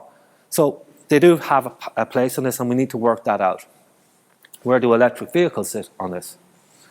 I mean, it's still a vehicle. It still takes up the same space as a normal car, but it has a more efficient fueling mechanism. So they will still be better than private motor vehicles, but still not more sustainable than a bus or cycling or walking.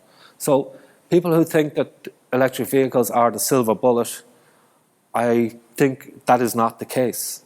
And if everybody thinks that electric vehicles are going to be the solution, we're going to have a major race for resources. It will cause social issues. It will cause issues in terms of mining in very vulnerable parts of the world. So we'll have to wait and see. But that is the sustainable transport hierarchy. That's what I'm working towards. That's what national and local policy is about. And it isn't about being against the car. It's actually just recognizing sustainable modes need their place. They need to be given the space as well. And it will be better for us all if as many people as possible can use sustainable modes. A modal shift is actually about the relative advantages between modes. I can't just say to someone, why don't you walk or cycle?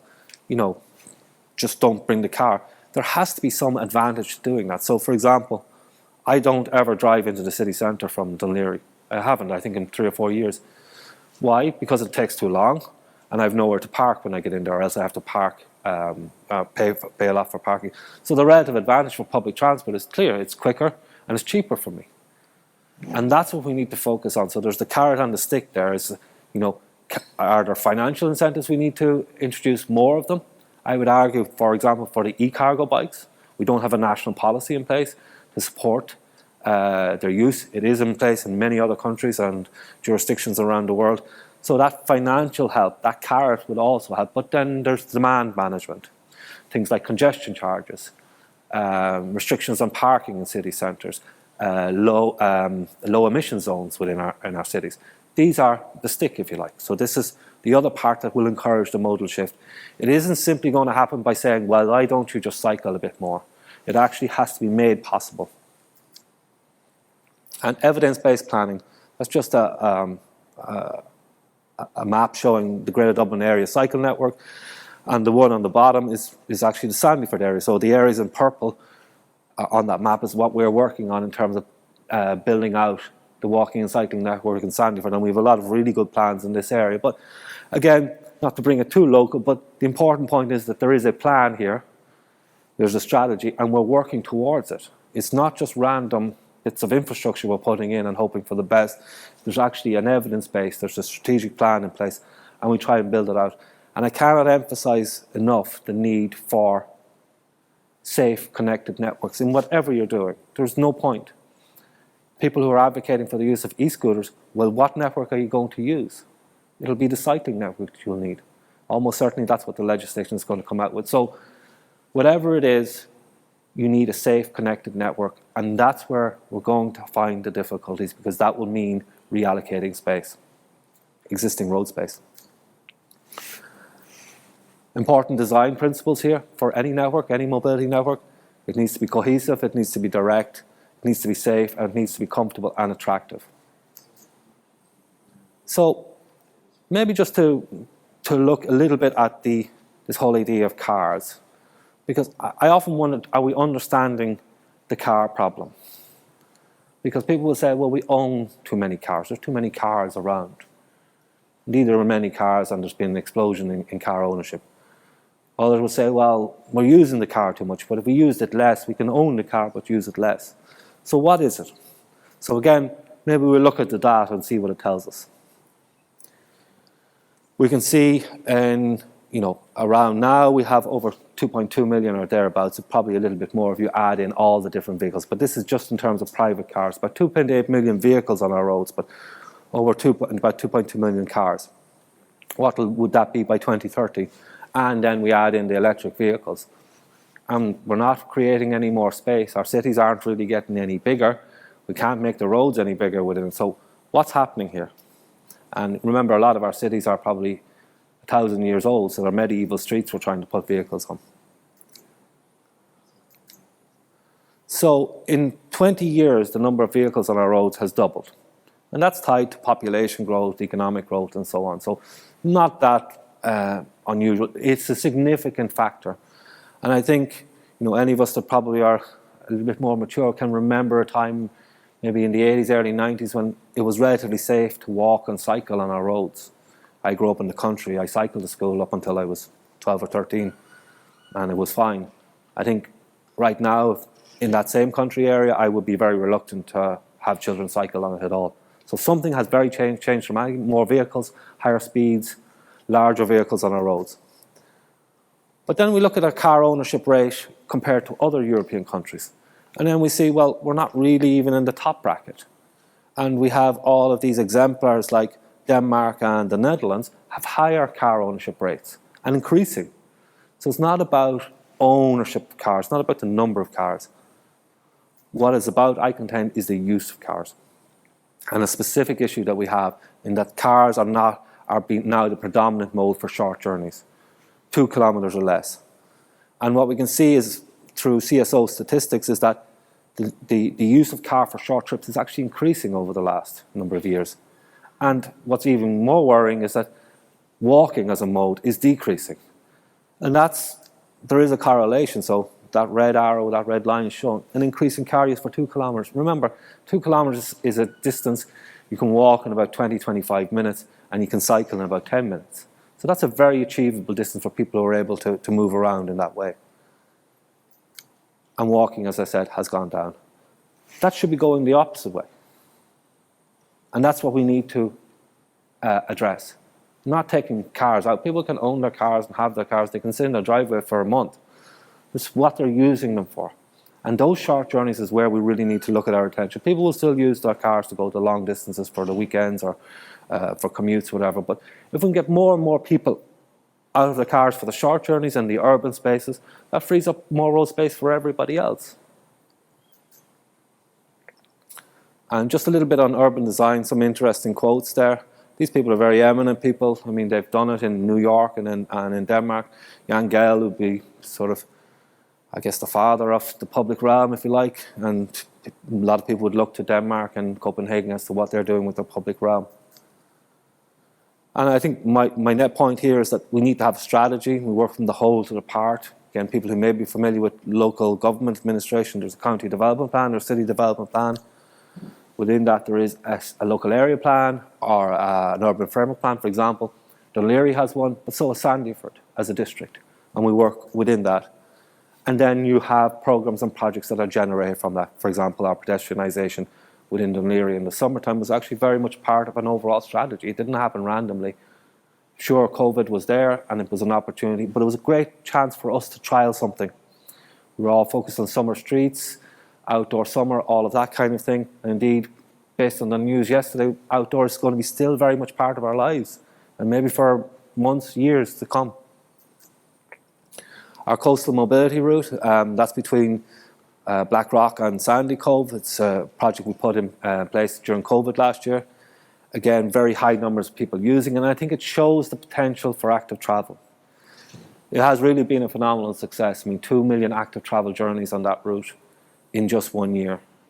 A wide range of people using it, older people, children, and so on. And, everybody talks about the Waterford Greenway, the Mayo Greenway. They're only at a very small fraction of the numbers that we're getting along the coast. It shows you the potential for urban active travel. And within that, the reason those numbers are so high is not tourists, it's not leisure people, leisure cyclists or whatever. It's actually people going to work, going to school, going for appointments. They're using it for their day-to-day journeys. It helps. It's in a very pretty part of the country, lovely coastline there, nice towns and villages, but it has that mix. And we see high use at the weekends, but high use during school times as well. Just some photos there showing the range. And I guess this probably gets to the nub of it for me, what I'm going to show you next. That's just a photo of that area before we did any work along the coast. Just a random sort of indented area where cars were parked up. Wasn't even a parking control area.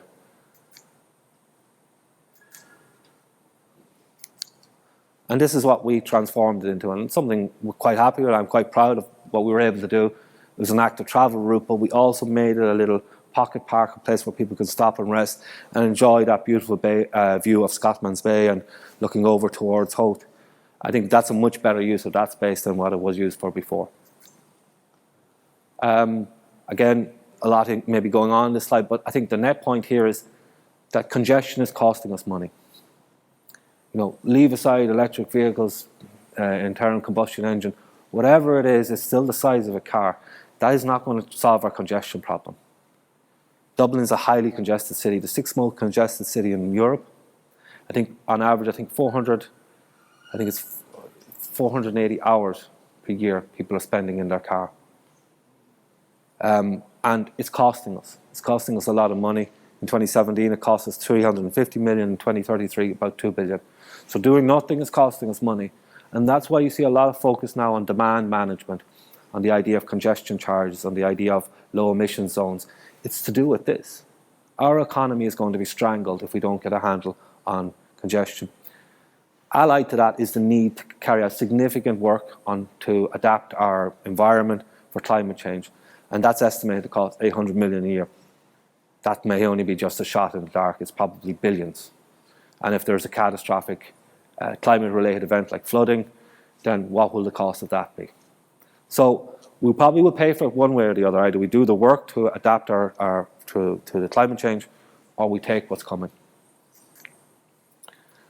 And mobility in the public realm, again, tying back to what the IDA was saying, is actually not only is it a more attractive place for strategic international investment, it's actually better for retail as well. So investment in the public realm and walking and cycling has been shown through research to result in a 30% increase in retail sales. And because it's encouraging more people to come and visit, they come and visit more often. They spend less when they come, but they visit more often to the high street. And there's other benefits as well. And I think the people like Sandy Forbid would be very interested to know that retail vacancy is reduced because of improvements in the public realm. And we know about vacancy rates on our high streets or in our towns and villages. So this is something that can help with that.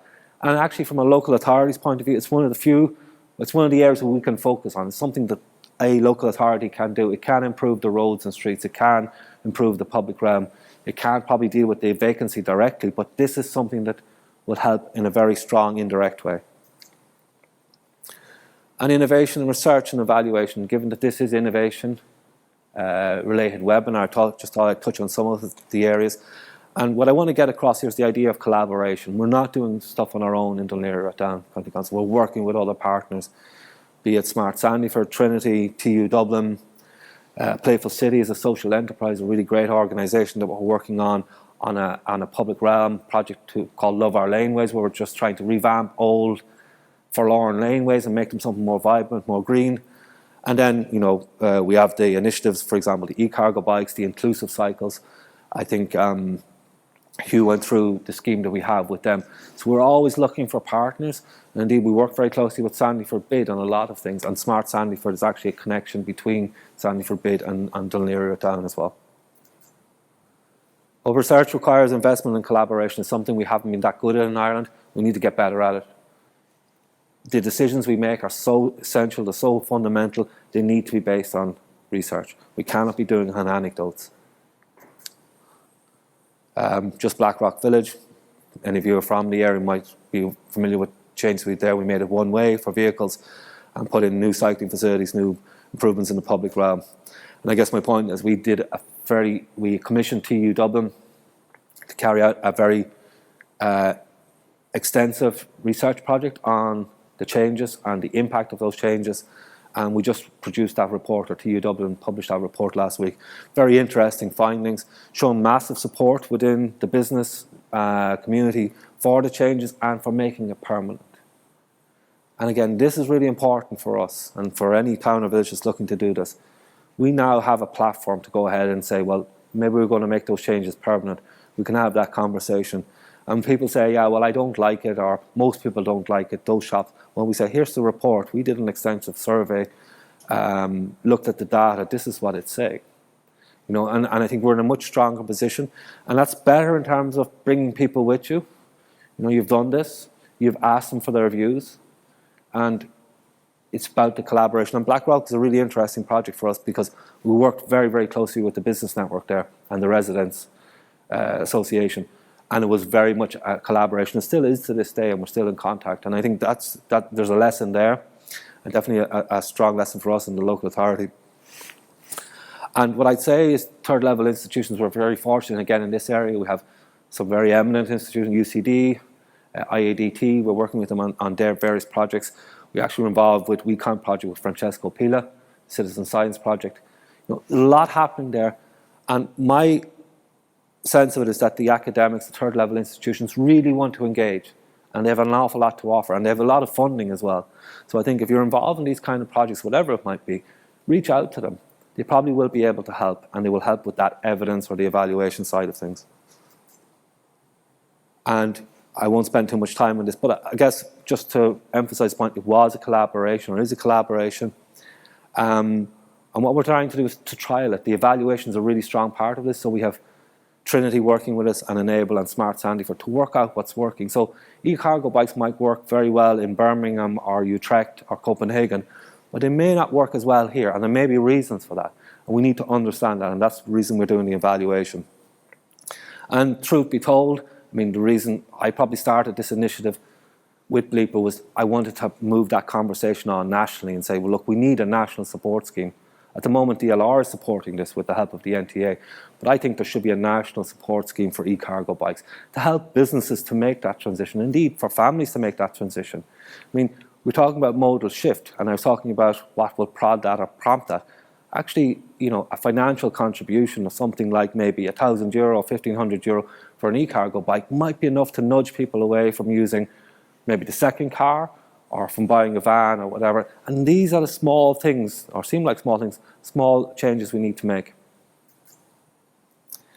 Again, just looking at this, and tying back to the climate change, we're going to be issuing certificates on the carbon footprint, or the impact of the carbon footprint, to all of our customers on that trial, the 20 or so that are on it, to tell them what they've contributed in terms of reduction in carbon emissions, the distance they've cycled, indeed the air pollution that has been reduced by their actions.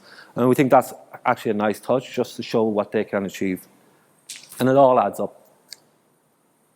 And again, thinking global and acting local, you know, we pride ourselves in Laoghaire-Rathdown on our parks and our public spaces. And I think I won't take the credit for our Parks Department do all that great work. And one of our most recent parks is a pocket park on Blackthorn Park in Sandyford, just down the road. And the reason I wanted to bring up, it's a lovely space, and I think people who live or work here will get to go out, enjoy that space. There's a playground there, it's close to the playing pitches, it's close to the workplace, it's close to public transport. But our Parks Department actually commissioned a report to look at the climate impact of that. And that's just what I want to focus on. There's 6,000 trees in there. They provide 2.5 hectares of tree cover. They store 36 tonnes of carbon per year. They sequester 6 tonnes and 30 kilograms of air pollution. That mightn't seem like much, but this is those little particles, the particulate matter gets into your lungs and causes very serious health issues. They're taking that in. So trees are sort of a magic device, if you like. You couldn't invent something that's so good in terms of reducing oxygen, taking in carbon, reducing air pollution, cooling down areas, helping with flood management and so on. And it produces 16 tonnes of oxygen per year. And that's only in a small little park. I think it's important to remember what purpose and what benefit parks can offer. We know about the obvious thing about a place to exercise and play, but they're having this significant climate impact. And this is part of climate proofing our communities. And we have a climate action plan, very specific targets, for example, in biodiversity, and which will include tree planting. So again, it's not an accident that we're doing this. This is part of an overall plan. And again, thinking global, acting local, and again, bringing back to local. I have to commend Sandyford Bid for the work that they do. They show great leadership. I know they had a plebiscite recently and they have another term. And the business improvement districts are a really important partner for us in Laoghaire-Rathdown County Council. And we've worked on a number of initiatives. Up there on the screen you can see the public realm and changes that were made. That was done in partnership with Sandyford Bid and a private architect. Lovely little spaces for people to go out and enjoy that were good for COVID and will be good past COVID. Sandyford Bid is showing leadership itself. They have joined our scheme, the e-cargo bike scheme. You probably saw it out front. Again, these are small steps, but it's important and it sends a signal. We work very closely with Smart Sandyford, which is part of the bid, and there's a partnership there. And like one of the things I was really happy to see is when they were marketing and advertising this event, and there was a prize for registration, they chose an e-bike. They could have chose anything, a weekend away, a flight or something, but it sent a signal and it shows where the thinking is at. And for me, that has sent a very strong signal to people who might attend this conference, saying this organisation is very much focused on sustainable transport, on climate change, and making those changes and setting a good example.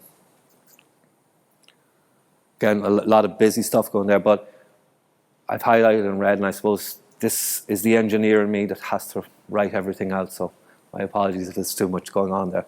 So we need to plan strategically. We need leadership is the key challenge. We'll never achieve consensus, so I don't think I can wait around and say, well, let's wait until everybody agrees that we build these cycle lanes or new footpaths. We're not going to get there. We need to move ahead. We can try and bring people along with us, but never get 100% consensus.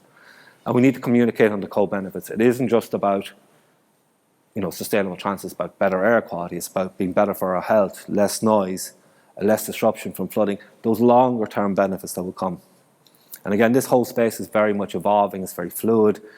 There'll be new legislation coming out, decarbonising zones, the budgets and all of that. We'll have to see how they work. And again, bringing it back to the local, it's one of my favourite pieces of intervention that we've done here.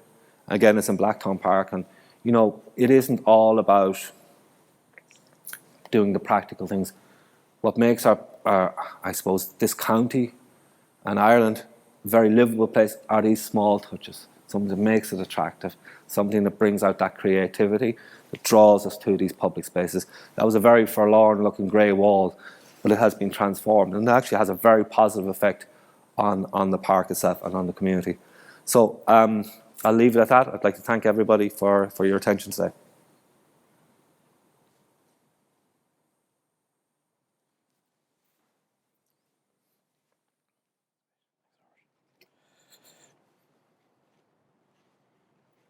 Thank you to Robert Burns, Director of Infrastructure and Climate Change, Laoghaire-Rathdown County Council.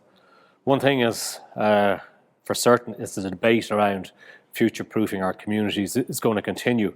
And the other thing that's certain is there's going to be change, and big change, and we need to embrace change to make improvements in our emissions and create a better lifestyle for ourselves and our children. We'll now have our panel discussion, and I'm delighted to welcome Derek Riley. Derek is founder EV Summit and EV Review magazine. Derek is passionate about electric vehicles and founded Ireland's #1 electric YouTube channel, EV Review Ireland, and also set up the Dublin EV Owners Club. I'd also like to welcome back Robert Burns, Will O'Brien, and joining us for the first time is Sean O'Callaghan. Sean O'Callaghan is the EV Project Development Manager at SSE Electricity. He's a highly skilled engineer and program lead with extensive experience developing custom solutions from a variety of R&D projects involving power supplies and instrumentation to a novel energy generation prototypes. Also joining us remotely, we'll have Dr. Pádraig Carroll. Dr. Carroll is an assistant professor in the School of Civil Engineering, where his teaching and research focus is transportation engineering. Dr. Carroll has provided guidance to the Climate Change Advisory Council on transitioning to low carbon and sustainable mobility in Ireland. His expertise lies in the modelling of travel behaviour, multimodal transport network systems and has a keen interest in modelling potential solutions and pathways for decarbonisation and electrification of transport and mobility. We also have Fiona Brady. Fiona is Head of Operations and Public Affairs, Free Now Ireland. And in 2021, Fiona was appointed by the Minister of Transport to the Taxi Advisory Committee, which advises the Minister and the National Transport Authority of Ireland. Fiona drives the sustainability and innovation agenda for Free Now across Ireland. She engages with the political ecosystem and public policy to advance how cities and their citizens interact with next generation mobility services. We also have Graham Brennan as the Transport Programme Manager for SCCAI, and SCCAI is Ireland's National Sustainable Energy Authority. They work with householders, businesses, communities and government to create a cleaner energy future. Their vision is for Ireland's energy to be sustainable, secure, affordable and clean. And last we have Damien Duggan, CMO, Modmo. Modmo was founded in 2020 with a vision that would make a bike that would replicate the car, and their mission is to accelerate the adoption of cycling as a primary mode of urban transport. So I'd like to hand you back over to Derek Riley, who will moderate the panel discussion today. Thanks very much, and thanks to everybody for being here today and also for those dialing in. I'll get stuck into it. We have a very large panel and I will try and rotate between who's in-house and also who's online. So first up, the Sandyford Business District are proposing looking at the feasibility study for a last mile hub here in the district, and where they're looking at maybe positioning EV chargers, e-scooters, e-bikes, e-scooter rentals, maybe even a delivery hub for last mile delivery of parcels. Will, I'll come to you if that's okay. What are your thoughts on a project like that? Yeah, I think that's brilliant. I think people often forget that with mobility and specifically last mile solutions, it has to start with infrastructure first, and it has to be built from the ground up. As I was saying in my presentation, the word "build it and they will come" is misused in a lot of cases, but nowhere is it more true in mobility. So getting all solutions in next to each other in a mobility hub fashion, I think shows great premise for adoption, making the vision for a multimodal and integrated transport system realistic. So as a resident of Sandyford, I definitely welcome it and hope to see shared scooters, shared bikes and shared cars and all sorts of things. Linking up with public transport as well would be very important there. Thank you very much, Will. Pádraig, I'll come to you. I believe when you heard about this feasibility project, you were very excited. What are your thoughts on it? Yeah, so I think the idea of mobility hubs, and particularly e-mobility hubs, is something that is really taking off and has been quite popular on mainland Europe for quite a number of years.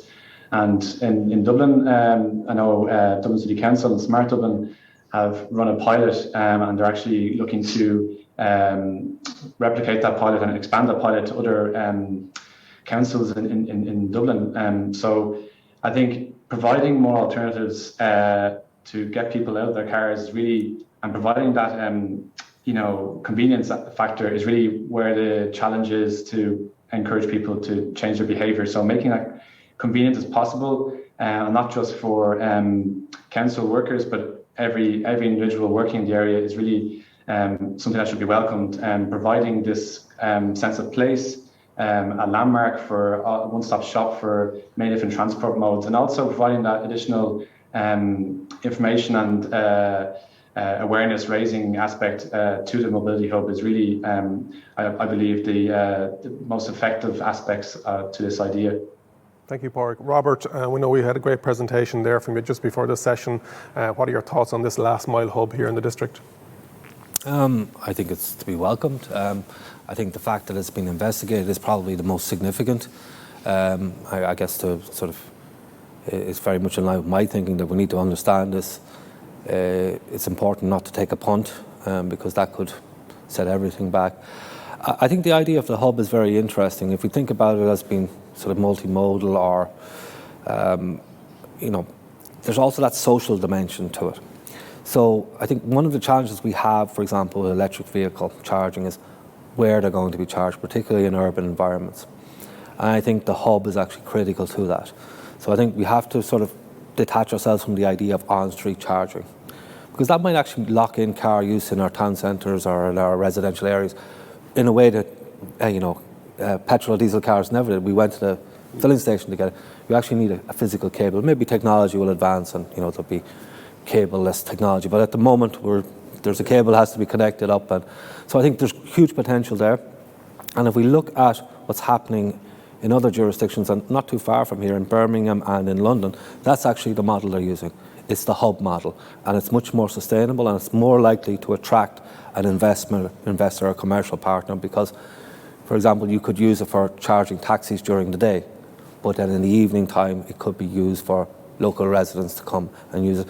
And if you get it right, you can actually have that social experience. So no matter how fast it is, it's still going to be 30, 40 minutes, and you could have retail there or other things. So I think it's very exciting.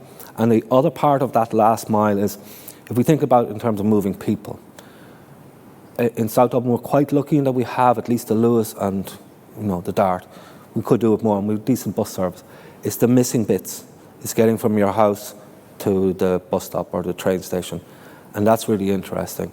And I think multimodal can help with that. E-scooters, shared bikes, your own. Let's factor in personal devices as well, and that kind of creates a synergy, because that public transport becomes much more valuable if you can cover off the first and last. I think that's maybe where shared schemes really come into, is in the last mile in more densely populated areas, somewhere like the city. You could imagine coming off from Pearse Street or Connolly Station and getting access to a device, a shared device. It's very common in the Dutch system, is very much predicated on that. The alternative is having to completely reconfigure your transport system, with trains to accommodate the devices. I think these are the things we just need to think about. And I think e-scooters, the personal e-scooters are really exciting for me, because I can actually see how that will work. The way a bike can't. You have to park it up, and that's a major issue. And we're doing a study with Trinity at the moment on the challenges about bike parking, because security of your bike is actually a major deterrent for using sort of that multimodal transport. So I think it's right to do it. And if we look at freight or the cargo or goods, very much something that's very relevant today. Retail is changing. We have the end of high street retail is probably coming, and we know about all the deliveries that are taking place. And rather than have loads of random white vans going up and down our residential areas, wouldn't it be much better if we had that local hub? And I think there is a pilot in Belfast, if I'm not mistaken, on that very thing, where all of the logistics companies use the same hub. And I think that's really where you would need to go to, rather than all of them using their own and their own vehicles. And then you could cut down on the number of vehicles that are being used. It will be much more efficient from a logistics point of view, and it comes back then to sustainable transport and climate change. So I think, yes, it's very much welcome, and I think, from the council's point of view, we'll be very much looking at what they're doing and supporting them, and we have a good relationship with the bid anyway, so it'll be interesting to see what happens. Thank you, Robert. Sean, I like a bit of panel discussion, EV hubs, and we were chatting about this before the session. You're an EV driver since 2013, and obviously you're leading the charge, pardon the pun, with SSE. Your views on hubs in the urban environment? Yeah, I'm very much of the view of Robert that the urban environment is set for significant disruption in terms of micromobility solutions and last mile solutions. And I think the idea of having hubs where you've got this exchange location for the car owner who's coming in from the rural country to the urban centre are going to be very important. I think from that point, you want to be getting people out of their cars, really, and putting them onto the scooters, putting them into last mile bus shuttle solutions to bring them to the major transport corridors if they need to be brought to them. The first of those I saw was on the Docklands outside the convention centre in Dublin. That must have been 2016, I want to say, or thereabouts. It was an autonomous shuttle, and it was just ferrying people up and down the docks. And it just did its job, that's all it did. And that was just the start of what was coming and what is coming in the future. So I definitely think transport hubs are a huge part of the solution, and SSE Electricity are working very hard to try and remove some of the barriers to adoption of these electrified modes of transport. My specific role in the company is to develop the rapid charging infrastructure for electric vehicles. And that's not just private cars, it's vans, it will be trucks when that time comes. And who knows, maybe we'll be able to work with the micromobility solutions as well. We haven't gone that far yet, but the big thing is that you've got an awful lot of interest in from people in driving electric vehicles. As you said, I've been driving the same Nissan Leaf since 2012, and it's still going like a Swiss watch. They do work, but the problem you've got is that it's not easy to make them work. It's not easy to have the same experience with an EV that you can have with what you're used to, and it needs to be easy. Now, that's not to say we don't need a certain amount of cultural shift to meet us halfway, but it certainly needs to be far more seamless than it is today. Right now, it can be done. Very little can't be done in an EV right now, but there's also very little that you can do at the drop of a hat if it involves the requirement for a lot of flexibility. There's a bit of planning required. Yeah. Graham, I'm going to bring you in there as well, just to wrap up this question. What are your thoughts on the feasibility of this last mile hub? I think it's a great idea. I think one of the things I find interesting is just looking down the line at where transport seems to be going. I mean, if you look at the big car companies like Ford and the German manufacturers, they're all very concerned about this last mile, and you can see them coming out with their own brands of scooters and things like that. And I think when you start to throw autonomous transport into that mix as well, you have vehicles then that you know, are almost technically able to drive up and show up at your property, you know. So I think certainly the idea of shared transport is something very interesting. And I think when you live in an urban environment, parking a vehicle and providing some place to store it is quite difficult. And I think as well, the other thing about shared transport is you have the idea to switch out vehicles because their utilization is going up. They're putting on more miles each year, and you have a chance to change them out and put in newer vehicles. And I think what I'm also amazed with is the evolution of technology for scooters. I mean, we will have the scooter regulations coming out soon, you know, and you'll have this powered personal mobility device. This will be a new categorization for these vehicles, and you'll have, let's say, powered by pedal electrics as well will be classified as well in this new regulations. But looking at the technology, I mean, you see people arriving and they put their phone on some of these scooters. The scooter is then activated. The scooters have warning systems on them. They're actually getting down to the centimeter location to say, are you on a footpath? Or are you on a shared area where you're supposed to be, and activating and deactivating the scooters according to that, you know. But I think, as the guys said there, that there's going to be massive disruption. I mean, you see an enormous appetite for autonomous delivery of products as well, you know, and you see enormous evolution in the aviation side as well. And at the heart of that is two things: is the autonomous driving technology and control technology, but then matched with the development of the electric vehicle, power electronics and battery systems that are going in there. And put those two things together, and you're also looking at an explosion, I think, in personal aviation. So your hub may well need to reflect on a demand in the area for aviation to come in and move people quickly to the airport and things like that. But by and large, I think it's a great idea, and it's a step in the right direction, and we would support it, yeah. Thank you, Graham.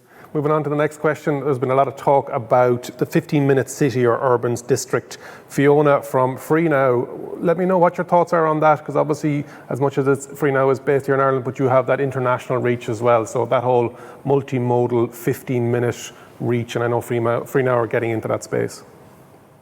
Thanks, Derek. Yeah, I suppose one thing I wanted to say actually that struck me from all the discussions this morning is the key theme of sustainability, and that, although this is a mobility discussion, that just cuts through the entire ecosystem here, and it's something that's really top of mind for Freenow as well. There's ambitious targets in Ireland in terms of carbon emissions. There's ambitious targets across Europe, and I think, you know, at Freenow we see different ways we can meet that. So that's through kind of EV transition, it's through modal shift, and it's through having like the tech and the infrastructure there to meet it. So this all does feed into the 15-minute city and what facilities we have around people to make that a livable city and to make it easy for them. Robert mentioned something very earlier that was quite right. He said there's no silver bullet, and EVs aren't a silver bullet either. And I fully agree with Robert on that one. But they are part of the solution to transport and to fill in where vehicles fleets are in use and they need to be used. Let's make them as efficient as possible. So for me, obviously, I'm going to say EV taxis makes a lot of sense. The second part of being able to maintain or to improve sustainability is this modal shift. And again, I agree with Robert. It's you're talking about a hierarchy here of walking, cycling, scooters from Zipp, and how that fits in and how that can make things accessible for people. So I know a lot of people through COVID have probably looked at their vehicles sitting on the drive.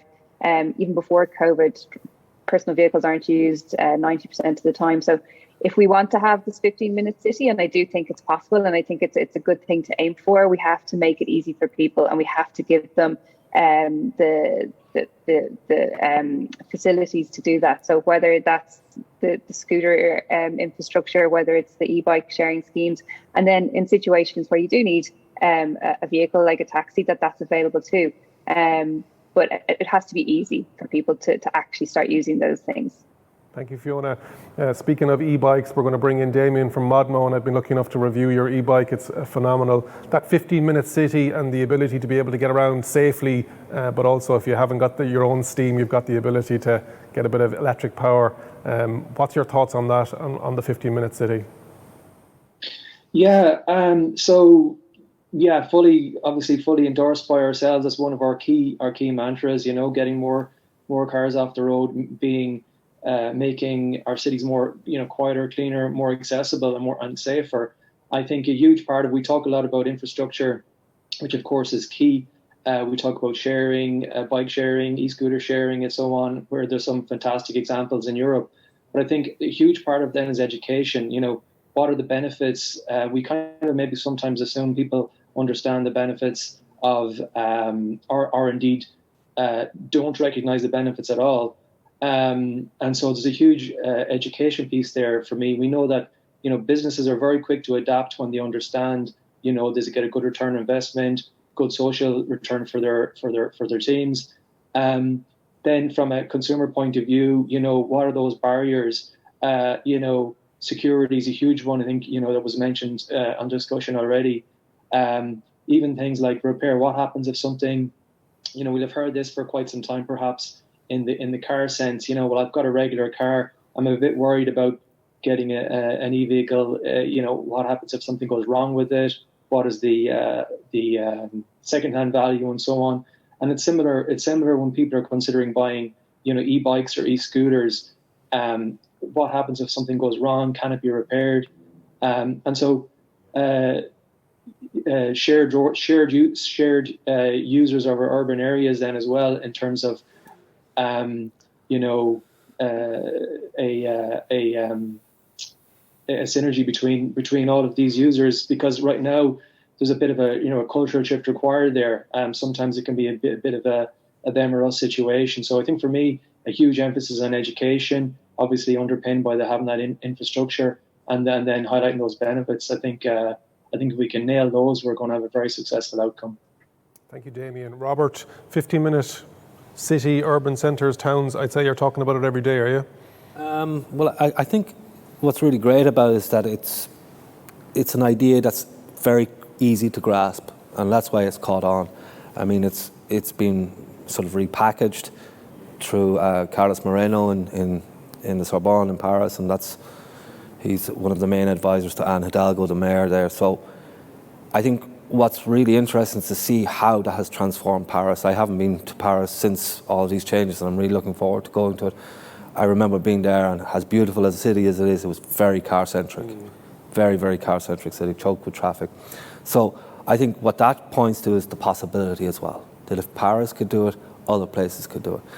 because we're beaten over the head with Copenhagen and Amsterdam all the time, and of course they've done it for 40 years.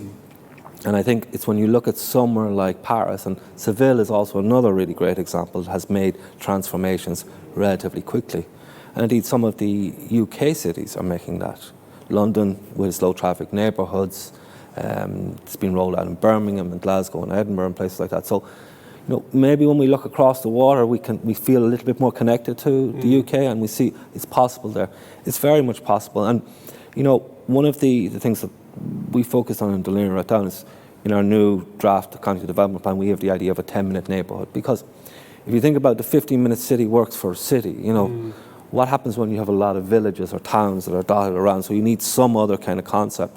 But it's still, it's centred around the idea of compact neighbourhoods, and that you meet all your physical, social, economic needs in the one location. So for the most part of the time, the place you go to work, where you socialise, where you do your shopping, where you meet your family, is within that area. But you're not imprisoned, you know, you can go out. And so you don't need to, but you want to, okay? And I think that's the key area. But in order to do that, you have to have people living in that area, and you have to have their workplace close by, and they have to have the shops. We have created a bit of a problem for ourselves in Ireland that we've spread everything out.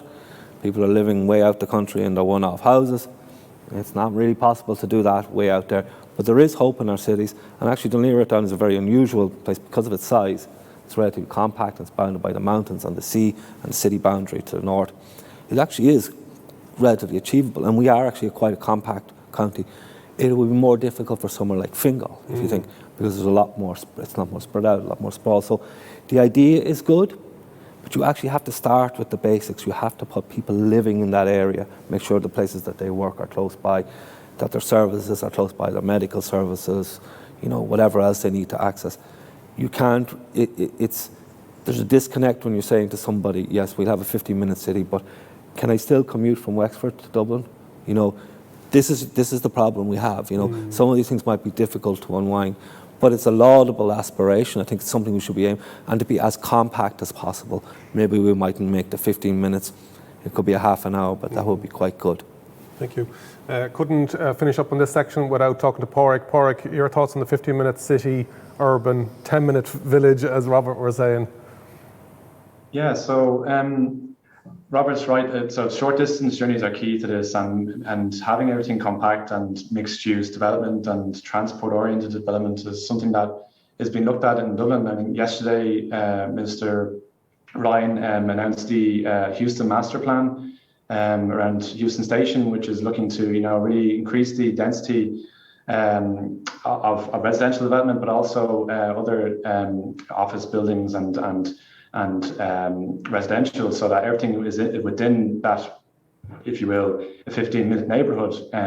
So all your daily needs, including, you know, working from home or working remote working facilities, could be provided within that neighbourhood, so that there wouldn't be a need to travel more than 15 minutes by car. Ideally, you wouldn't need to do that. So you facilitate all your transport needs via, you know, electric micromobility or walking or cycling, and that this would facilitate the you know, provision for more you know, welcoming public space and public realm initiatives that would I suppose prioritize those types of modes of transport and make it more welcoming. So it is something that I think we'll see more of, particularly in more densely populated areas of the country. And it's great to see that there is initiative being taken on this, essentially to actually you know, push forward with this idea of a 15-minute city or neighbourhood, and hopefully the Houston Master Plan can be you know, one of many of these initiatives to take off in Ireland. Thank you, Pádraig. Last month we've seen vehicle registrations of plug-in and fully electric vehicles top diesel, if you combine the percentages, diesel and petrol. So charging these electric vehicles is going to be, and we were chatting about this, Will, beforehand, and I won't automatically go to Sean from SSE, I'll go with you first. Charging all types of electrified vehicles, and we were talking about docking stations or battery swapping for scooters or for e-bikes. We're really going to start thinking about that infrastructure need? And I know that Laoghaire-Rathdown are after putting in 6 chargers on the Three Rock Road, but it's other connectors to the grid for smaller charging as well. Yeah, like I think, scooters is just one part of it. I think what's interesting here is the interplay between public and private. You have, public authorities like local authorities and at the national level as well, setting the framework for this, putting investment there. I think that's what needs to happen. I think the public sector needs to lead and set the stage, and then it's when that stage is set with investments in infrastructure and getting the grid lined up for a massive amount of electrification in our transport network. We're going to see a massive shift from electric vehicles, and we really need to think long and hard about the impact that has at a grid level. So there's going to be a lot of thinking that needs to be done there, but on the implementation level, on the person-to-person level, quite often what you see is it's not the public sector interacting with the individual. That's where a private partner interplays in, whether it's electricity, whether it's Free Now or Zipp or whoever it is. So I think that's where we're starting to see the action now, is that we, for the last few years, it's definitely been groups like ESB leading on this, and now you're starting to see more come into the play. I think it's very interesting. We're seeing it as well. It's an interesting way to make micro mobility work in these smaller towns and villages. Is using infrastructure like charging docks and charging networks. So instead of having to have a team and pay a team to go around and recharge scooters and that sort of thing, because you have a dock-based system, your Zipp's minimum city size or town size for operating goes from maybe 50,000 down to 10,000 or 5,000, and we're already making this work. We're operating in a village in the UK with 8,000 people. That's through a different operating model, but I think a lot of us we're talking about an urban network here, a transport system, but it's important as well to focus at the rural level as well. So I think that's really exciting, the infrastructure piece about how that enables this transition. And I know here in our county we definitely do have the towns like Sandyford and Blackrock and that sort of things, but there's also the villages, the step-asides and that kind of thing as well. So I think infrastructure is going to be really, really key to get those places that are likely not going to have as good public transport use, and getting the network out to them as well, to bring them into the fold and ensure that this transition isn't just to clean transport, and carbon-free transport isn't just something reserved to city masses. Thank you, Will. Sean, I'm coming to you. As the provider and looking at charging infrastructure, but also grid connections, there's a lot of challenges for you. Because I think everybody wants to put in lots of chargers everywhere, is what I'm hearing from all the providers. Yes. So grid is definitely a concern. You hear it every other day of the week, can the grid charge all these electric cars? And I think that can be viewed negatively, and it really shouldn't be. I think the grid is one of the challenges that our society as a whole faces going forward, whether it's data centers or cars or air source heat pumps or more electrified freight or extending the Lewis or the Dart. All of these things are going to require infrastructure. I mean, we're also moving into a world where, thankfully, we're in a position to finally decentralize. We're in a situation where people can work from home. If you live in Edenderry and you have historically commuted to Dublin to work, chances are, if you're a desk worker, you can do your work from home, provided you've got a bit of space to do it. And that's going to mean that you're going to have more people and more demand for energy and shops and infrastructure in all of those rural towns. Network reinforcement is something that's going to happen one way or the other. And it is an expensive activity, and we are happy to play our part. The state and ESBN basically do everything to do with the network here at the moment. And if we need to get power in at a high level, then it does get expensive. And that is definitely a challenge. But it's a challenge that we are up to get the sites up and running and to get society moving in this regard. And it's not something we haven't done before. Coming back to London, and we mentioned buses earlier, there's in the region of 480 electrified buses in London at present. And better than 95% of those are run off of infrastructure that SSE Electricity have been instrumental in providing. So we're well used to this landscape. This isn't something new for us. But yes, it is something that does need to be looked at very carefully. Thank you, Sean. Going to go to Fiona. Yesterday we had an EV roadshow in the RDS where we had nearly 1,000 taxi drivers coming through, and I know that you were talking to a lot of them, and they have fears about operating a business and putting in hubs or whatever it may be. What kind of feedback did you hear from the drivers yesterday that have made or are making the transition to an electrified vehicle? Yeah, well, first of all, I think it was really encouraging to see that number of drivers come to the RDS and want to learn more about EV. If you think about taxi drivers, they're all small business owners, and they need to make good business decisions for themselves, which includes switching to EV. So if you're going to be out there driving that car, in terms of maintenance, in terms of obviously fueling that car, it makes a lot of commercial sense for someone to change. And obviously, there's also been other supports through the government this year with the ESPSV grant, and obviously from Graham's side from the SEAI as well on charging grants as well. So I think the really encouraging thing is that there's a want and an interest to move. I think Will had mentioned, and Robert had mentioned, the target of nearly 1 million vehicles on the road. For me, I'm not sure that's actually the right target to have, and potentially we should be looking at maybe kilometers rather than a set number of vehicles out there, because it's not necessarily helpful to aim for that. But I think drivers, very encouraging. One of the things that maybe Graham might have more insight on was around charging in apartment blocks. So there are quite a few concerns about that. By and large, the vast majority, and this is a bit of a generalization, but a lot are homeowners.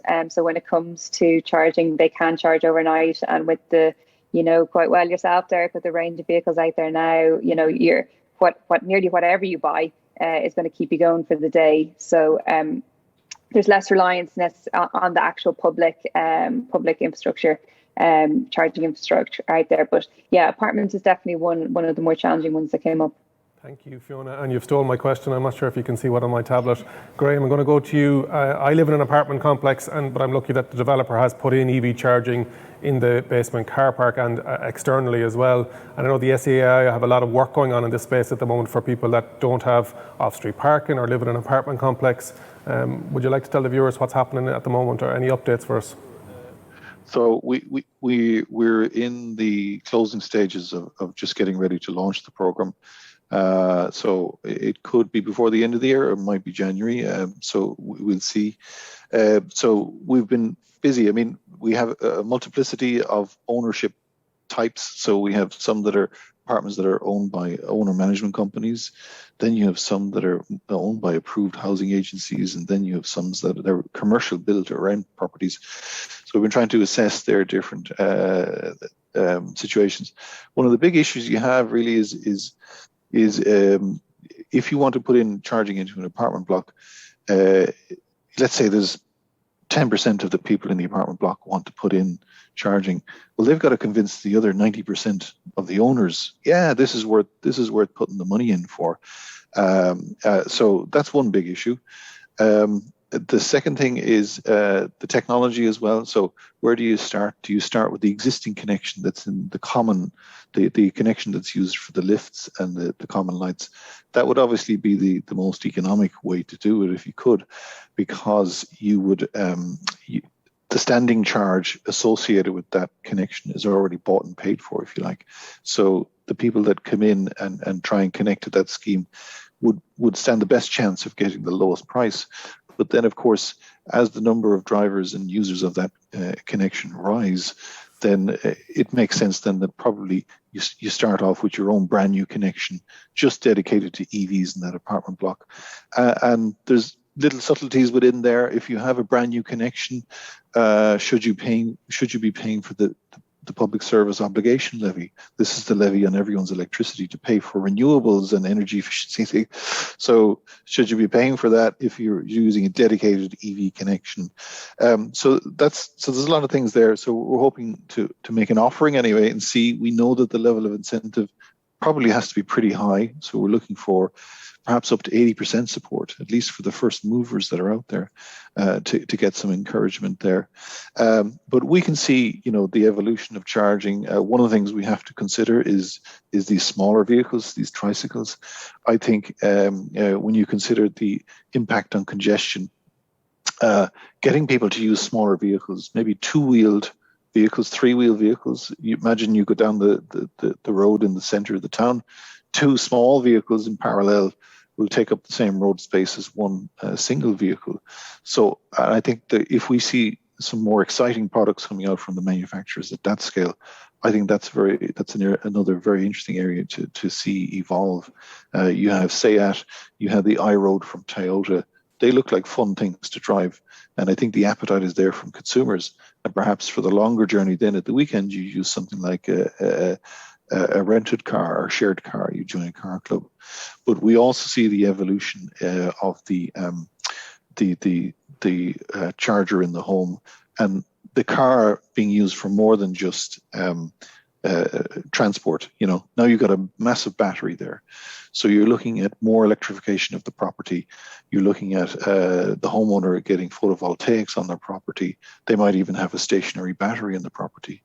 Now that property plus the car are able to buy electricity at nighttime as well as make their own electricity on the property. So there's enormous things coming down the line there. And we've been working with the ESB networks. They have their National Network Local Connection Program.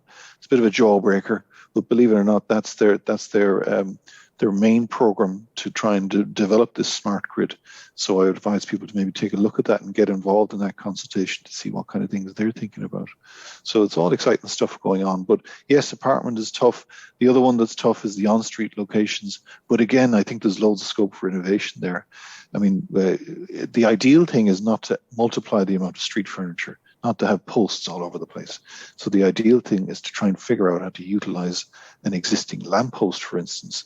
There's got to be innovation there, and we're looking at some of those things as well. We also see some of the UK manufacturers coming out with some ideas there. You've got this idea where you might be able to implant perhaps a connection in the ground, perhaps like a metal, it looks like a metal shoe, so it's unnoticeable. But you could come out of your property and you could then connect your own post to this and charge, or let your friends or neighbours charge from it as well using technology. So there's loads of scope there. Thank you, Graham. I don't know, there's some trials going on globally with wireless charging where you could park your vehicle over the charging pad. I was surprised to hear how efficient it was, in the mid 90%. Talking about two-wheel innovation and going to Damien from Modmo. Damien, you're looking for your bike to replace the car, and somebody might look at it and go, it's only got two wheels, a handlebar and a saddle, but I know that there's the mod mounts system where you can attach different bits and pieces to it. Innovation there where people can start thinking outside the box for a two-wheel vehicle. Yeah, for sure. So I guess there's a few things really, and for sure it is a kind of a daring term, and I guess we're not naive enough to think that it's going to replace the car. Our bike will replace the car, but actually, as per maybe touched on in this discussion, if you pick the bike instead of the car on, for these shorter trips, then we're already doing, we're already making a difference. And so part of our kind of strategy in terms of from a production point of view, from a product point of view, is to produce bikes that have just far much more utility than maybe what's on the market. So, for example, we have a removable battery. You mentioned the mod mounts, so you can either charge via the front mod mount, or you can, as I said, remove the battery.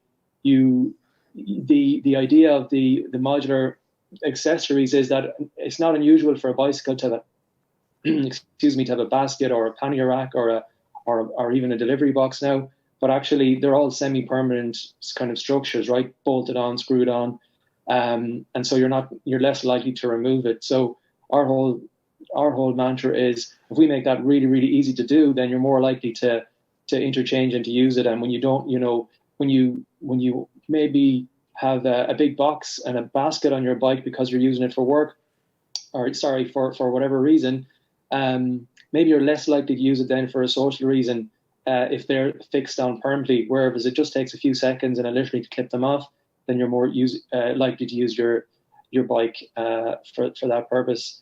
And the other thing is our range. You know, we have a big emphasis on having a much more extended range than perhaps what's on the market so far, and it's something we're working more hard to improve further, because it doesn't necessarily mean that you want to cycle for 200 kilometers, or, you know, a particular trip for up to 200 kilometers, but actually it means that you need to charge your bike less. So that's another benefit, you know, less charge time as well. Thank you, Damien. Going back to Sean in the studio, Sean, a lot of people in the district are watching this today over their lunch now, and they're going, okay, EVs, that's the way to go, and we want to implement it in the office.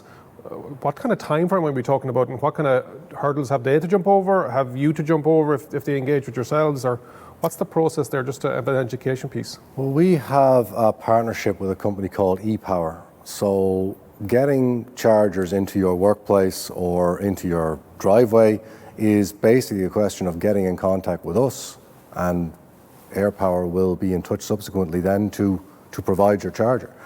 Where you're talking about workplace charging or home charging, you're generally talking about devices that can be hooked on to your existing network connection for the sake of a new wire and a new circuit breaker. You're not talking about the really high-powered infrastructure that needs massive infrastructural investment. You can get different service levels from different ones. Most cars will charge at 7 kilowatts. As you know, some charge, if you have three-phase, 11, but not very many. So most people are going to be looking for that simple 7 kilowatt, 32 amp charger, and that's easy. There's no problem there. If you're looking for more powerful solutions, then again, ePower can do that too, but it may require a bit more infrastructural upfront. One of the charger types I'm quite fond of advising people on for hospitality and workplace car parks where you have people coming for meetings is the low-powered DC chargers. And they're sort of 25 kilowatts DC, but because they're charging the battery directly, you can get a much greater amount of power into the car than you would if you were charging using the onboard AC charger. Now, it's still nothing like what our hubs will do, but those are kind of in a different role. We don't want you parked at our hubs for 2 hours, you know. Whereas if you're going for a meeting with a company 60 miles out the road, then you get in your car, you drive out there, you park up, you plug in, you go in, you say hello, you have your cup of tea, you small talk, you have your meeting, take your notes, come back out, say goodbye, and you've got easily enough charge in your car to get home with those low-power DC chargers. They're very, very effective in that capacity. And again, as I say, ePower will do all of the design consultancy for them. There's no more to it than that. Thank you, Sean. As we wrap up today, I'm going to run around the panel and everybody gets the opportunity. So those that I don't ask first have the chance to think about it. What are you most excited about in this mobility space? And Robert, I follow you on social, be it LinkedIn or Twitter, and you've got your finger on the pulse with a lot of local authority pieces, but globally best practices. Like, nobody's trying to reinvent the wheel here. There are people out there that are doing this and where we want to go. But what excites you the most? I think sometimes we can be very focused on technology when we really need to strip everything back. And to me, and maybe it's me or it's what I value those, or I admire those places that put people at the centre. And there's a virtue in that, and there's a lot of things that flow from that. So what the likes of the city authorities are doing in the Nordics, Copenhagen, Oslo, Helsinki, they're moving forward with sustainable transport, but always at the centre of it is the person, are the people. And it's an interesting little there's little collisions taking place, cultural conflicts. And it's interesting to read about Copenhagen and the difficulties that e-scooter schemes are having there. And it's mainly because the e-scooter collided with their really strong culture of having public realm devoted to the people. Okay. And it had that difficulty. And that's something we need to learn lessons about as well. What's our cultural values here? What do we want more? And in those countries over 30, 40 years, they've really bedded down and they're reallocating space for people and for more sustainable modes. So I think rather than focus on the technology, let's focus on the space and how that's used. And there are very good exemplars around, and there are good exemplars in this country. Waterford City has done really great work in terms of its public realm development. We'd like to think we've done some some good work. I know in other parts of, even in Fingal, for example, with Malahide, the pedestrian, small little changes.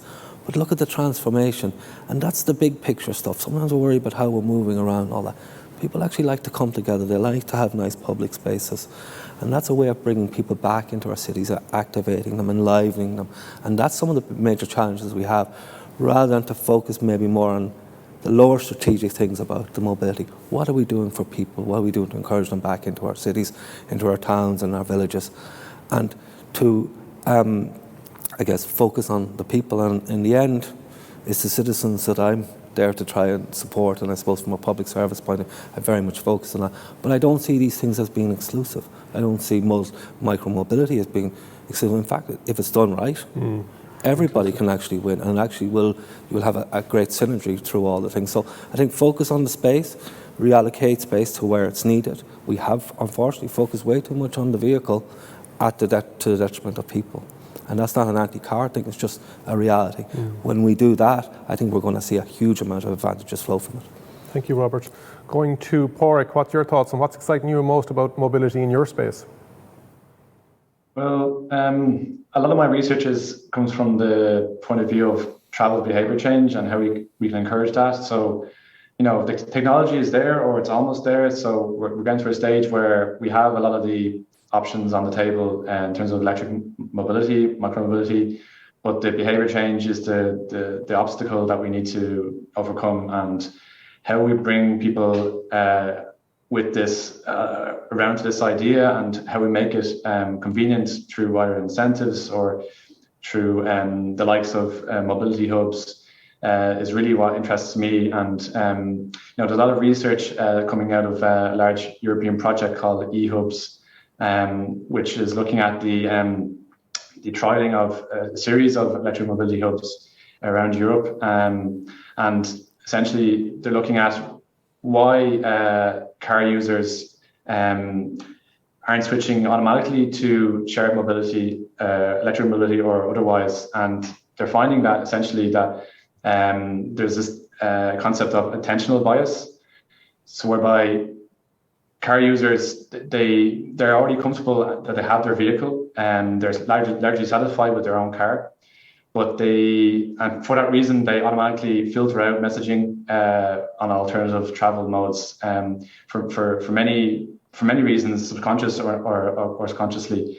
So I think a lot of the kind of challenges that we're going to see is how we actually emphasize the benefits of these modes of transport through financially or time management, demand management, and then also changing the actual environment. So how we can actually over time make car use and car ownership less attractive, not forcefully, but through making other modes of transport more attractive. So it's not an easy task, but I think a lot of where we're going is going to be a behavior change task and challenge, and certainly there's a lot more research that is needed on this to find these answers. So that's what I would say. Thank you very much. Sean, what's exciting you most in your sector? That's a very broad question. I'm a very excitable person. I'm excited about all of it. I think if I was to try and narrow it down as close as I can to one thing, it would be the level of engagement that we're getting. I've been driving the EV for 9 years now. I have an air source heat pump. I have solar panels in my house. I have the insulation. I've been doing it for a while, and now we're seeing huge interest in the same thing. We're seeing retrofit being talked about, getting away from gas and onto electric heating solutions, electric vehicles, and everything that goes with it, smart grids, e-mobility solutions, 15-minute cities. The fact that we're sitting here talking about these at all is tremendously exciting. And one of the reasons that I switched and came to work for electricity is because they're engaging in all of it.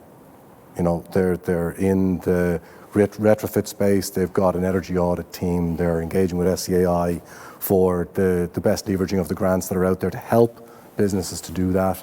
We have a huge amount of clean energy, and that's available to bigger customers then on sleeve power purchase agreements so that they can legitimately say our energy is coming from green energy generated here. The fact that these conversations are being had is exciting me, because it's been so long coming. So all of it. Sorry, I can't be a whole lot more specific. Yeah.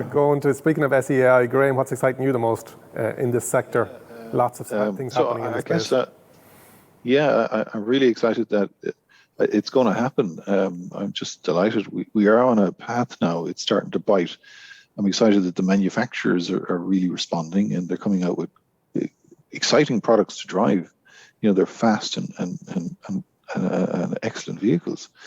I suppose I'm excited by the fact that Dublin, you know, the cars are going to be moving around quietly. I mean, I remember being in Los Angeles at an event down at the Staples Center. It was an EV event, and watching, there happened to be they were giving free spins in EVs, but there was so many of them. At one instance, about 10 of them were going down together down the road. And there was this wonderful whoosh, this quiet, gentle whoosh. And then all the main traffic came behind them, and this roar came back again. So I thought, God, imagine what cities would be like when they're that quiet and clean, and you can travel, and they'll be safe. I'm looking forward to sitting back reading my book while the car is driving itself at some point. Like, it's very hard to imagine, but that seems to be on the cards. But I think mostly what I'm excited about is one day, so our goal is, you know, by 2030, the Climate Action Plan, 80% of our electricity is supposed to come from renewables by 2030.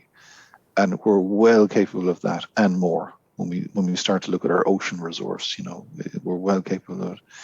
So what I'm excited about is the fact that one day, most of the cars in Ireland will be running off energy supplied from Ireland, and not oil or diesel, petrol or diesel, which has come from some hot desert in some far-flung place. So I'm really excited about that.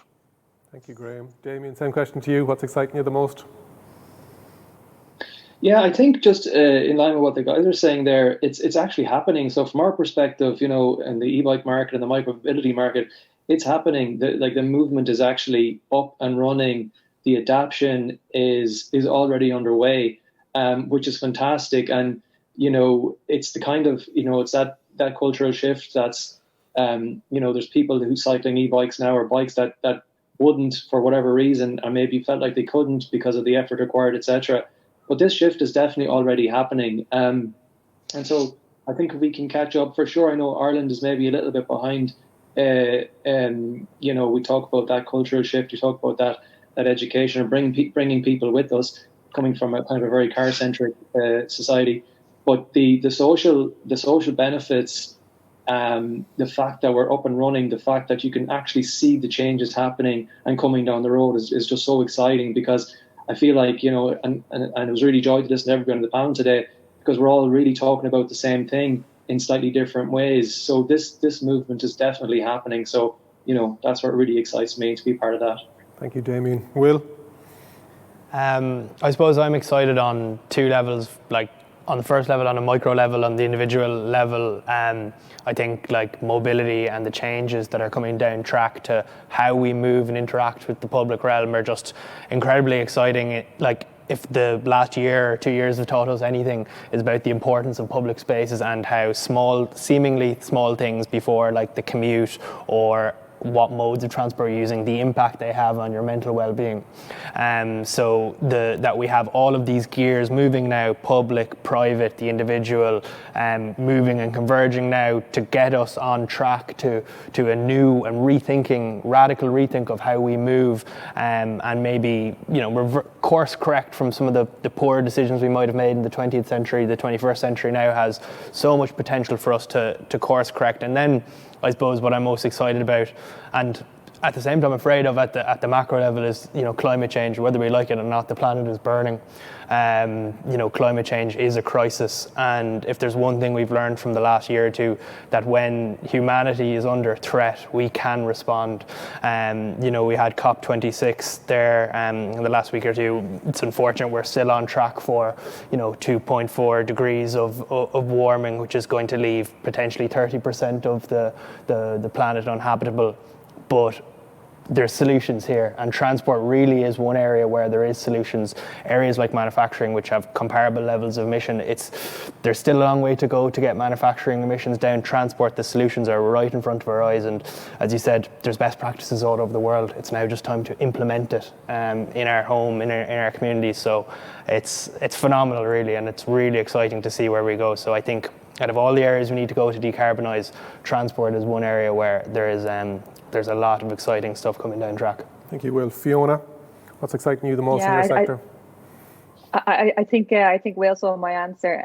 I suppose for me, it's really that, through smart innovation that we can actually make a real meaningful impact on climate change and sustainability. At 3 now, we have a live multimodal platform. We've seen it working across Europe. We've seen people reduce reliance on car ownership, availing of e-scooters, e-bikes, shared cars. We've seen companies giving up their car allowances in favour of mobility budgets instead.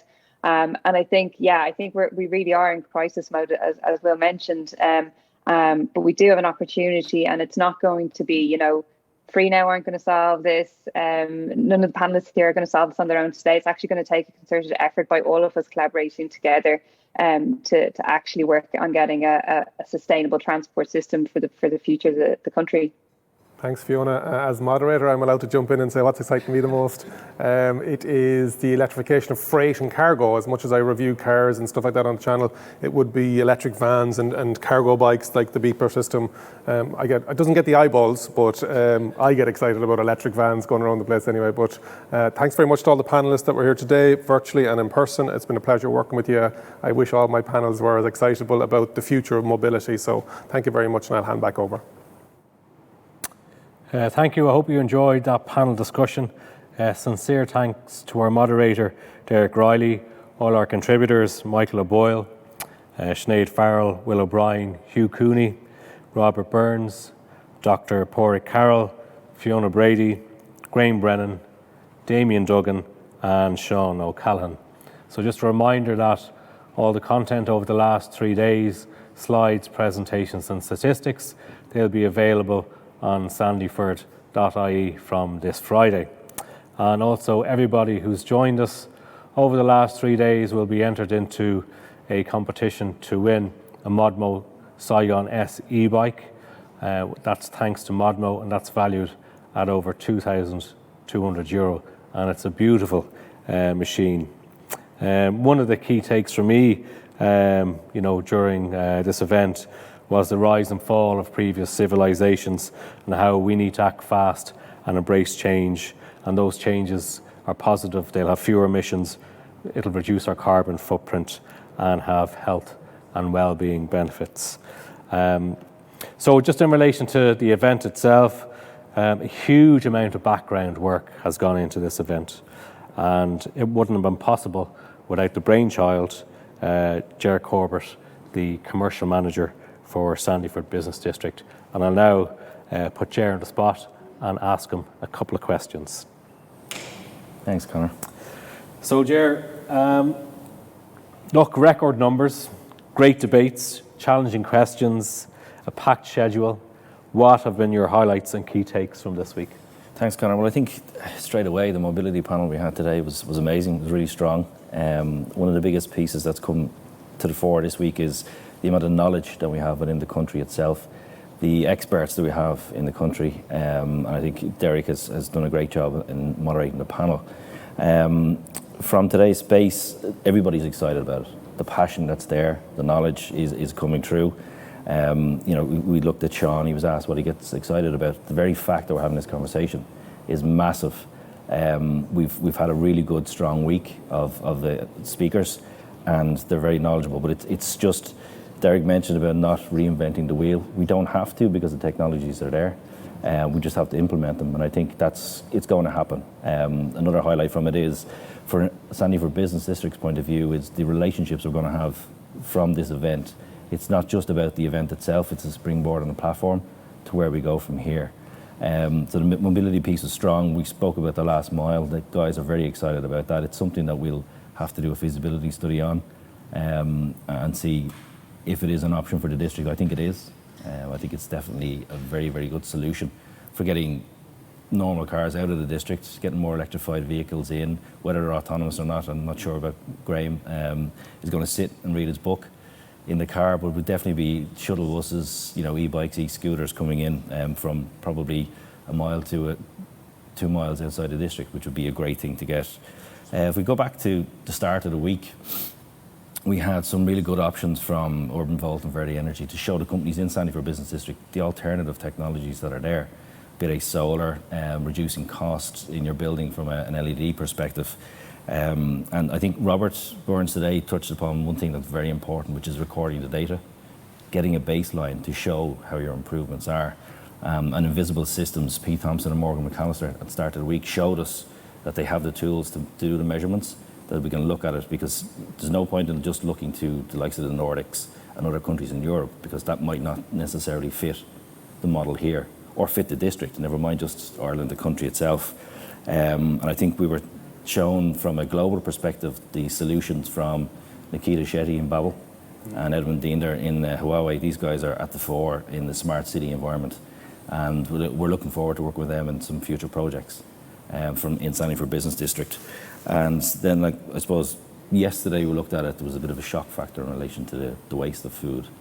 And I'll touch base on that again on the actual takes on it. But one of the highlights, and I'm sure it was definitely for you, was having your worms at home in your garden compost. That's something new for a lot of people, I think, and they won't have seen that before.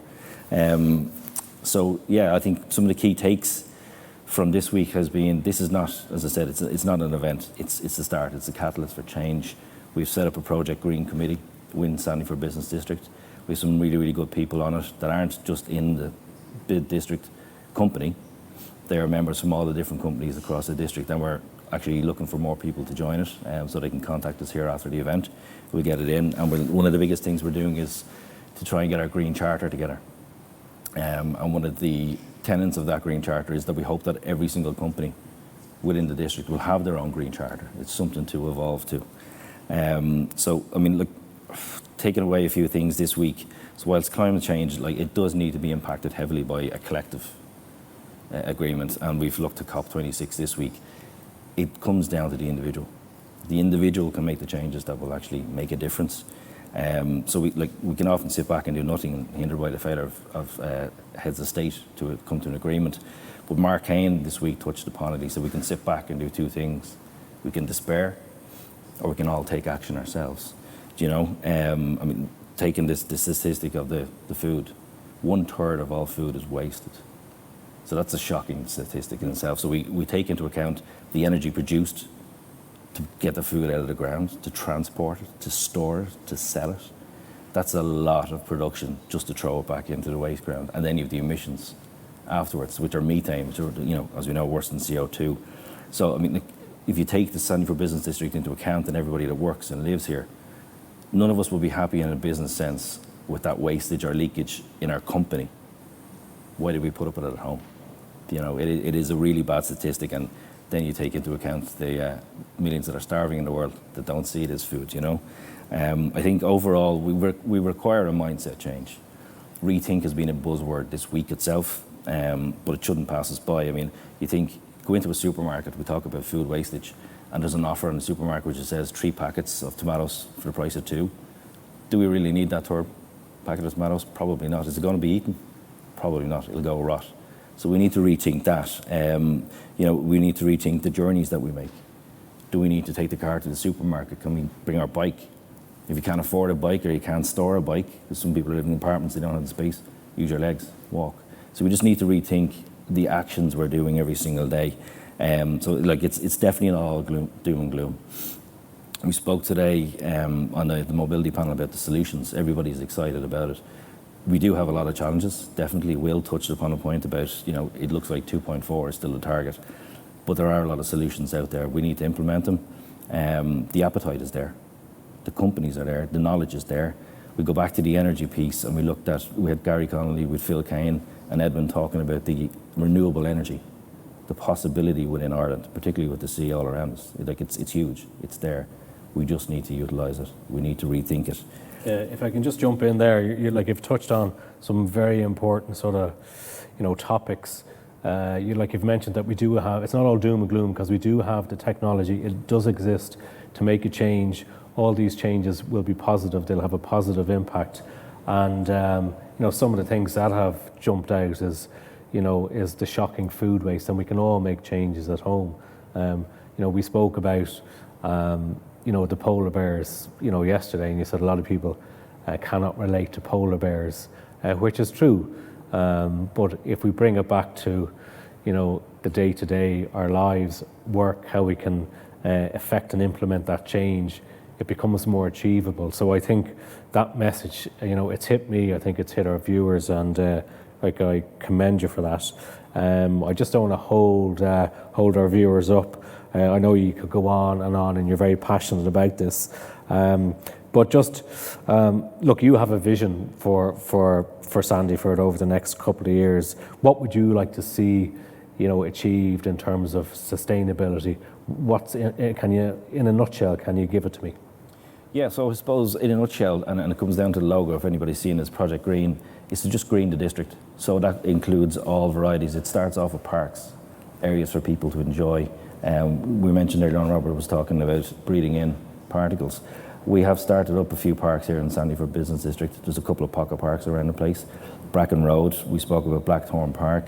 They're very important, not just from a health perspective, a physical health, mental health as well. So that's parks, and to be fair, we're working very closely with Laoghaire-Rathdown County Council.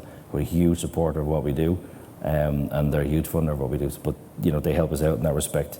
We need to reduction of fossil fuel vehicles within the district itself, which is why we talked about the last mile hub.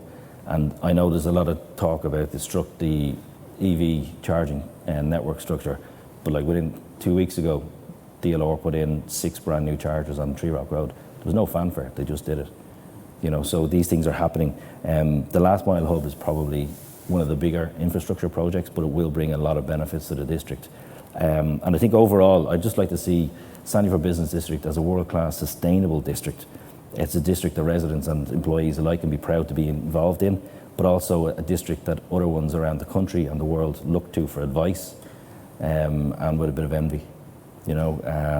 So yeah, it needs to be safer, cleaner, and definitely more infrastructure around bikes, cycle lanes, which we have got to go ahead for. It'll probably take 12 months for the new cycle lanes to go through the district, but it's the link up of what Robert has already done in Laoghaire-Rathdown County, from the sea up to the mountains. So we're going to be part of that route, and it'll be beneficial for the employees and the residents in the district. Yeah, it's great to hear the investment in cycling infrastructure in the district. Sandyford Business District, it's already a world-class business district, but having that tag on that it's a world-class sustainable business district will set it apart from many other business districts, and it is the #1 business district in the country.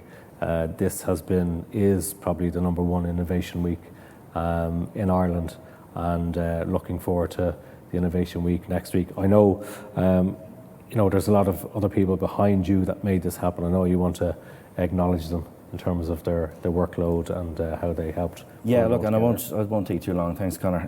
First off, I'd like to thank Laoghaire-Rathdown County Council, without whose funding and support, these events wouldn't happen. And obviously, we had Letty McCarthy opening the event for us, and we'd Minister Damien English as well, launching the event, which was great. So first off, I suppose people are looking in and they see cameras and it's just a few people speaking. They don't realise the technology that's gone in to run the event. Our tech partner, Creative Technology, who are all here, have been amazing. A pleasure to work with them and being very professional. And alongside Creative, then we've had Ripple Marketing, who are our new event guys, and they're also in the district, same as Creative Technology. And somebody had said to me before, you have a good event planner because you don't see them when the event is going on until something goes wrong. And they're then in your ear telling you, it's fine, we've got this. So it's been a pleasure working with both companies, and it's been seamless for the week, which has been amazing. And I'd obviously like to thank the employees of Sandyford Business District, without who this again wouldn't have happened. There's been a lot of work going on in the background over the last few months. It's been intense to get the speakers. I mean, the quality of speakers we got this week has been amazing. So I'd like to thank those guys. Separately, and I won't name them, the speakers, the panelists, the moderators. As I said, they're all world class, and there's been some really, really strong people there, so delighted to have them on board. And we will be able to work with them in the future. We've already set up some meetings for the next phase, because as I said, this is not an event, it's a springboard. So they're looking forward to working with us again. I'd also like to thank anybody who's attended the event this week, because there's no point in having an event and people don't come to it. I'm hoping they got something out of it, no matter how small it is, and maybe they might make one change to their daily life. And briefly, I'd like to also thank the Leopardstown Pavilion. Oisin and the team have been really good this week in the setup. And finally, Conor, I'd like to thank yourself. You've had the hardest job this week of being on camera from Monday to today. So thanks a million for that. And thank you. Well, thank you to Ger Corbett, Commercial Manager with Sandyford Business District.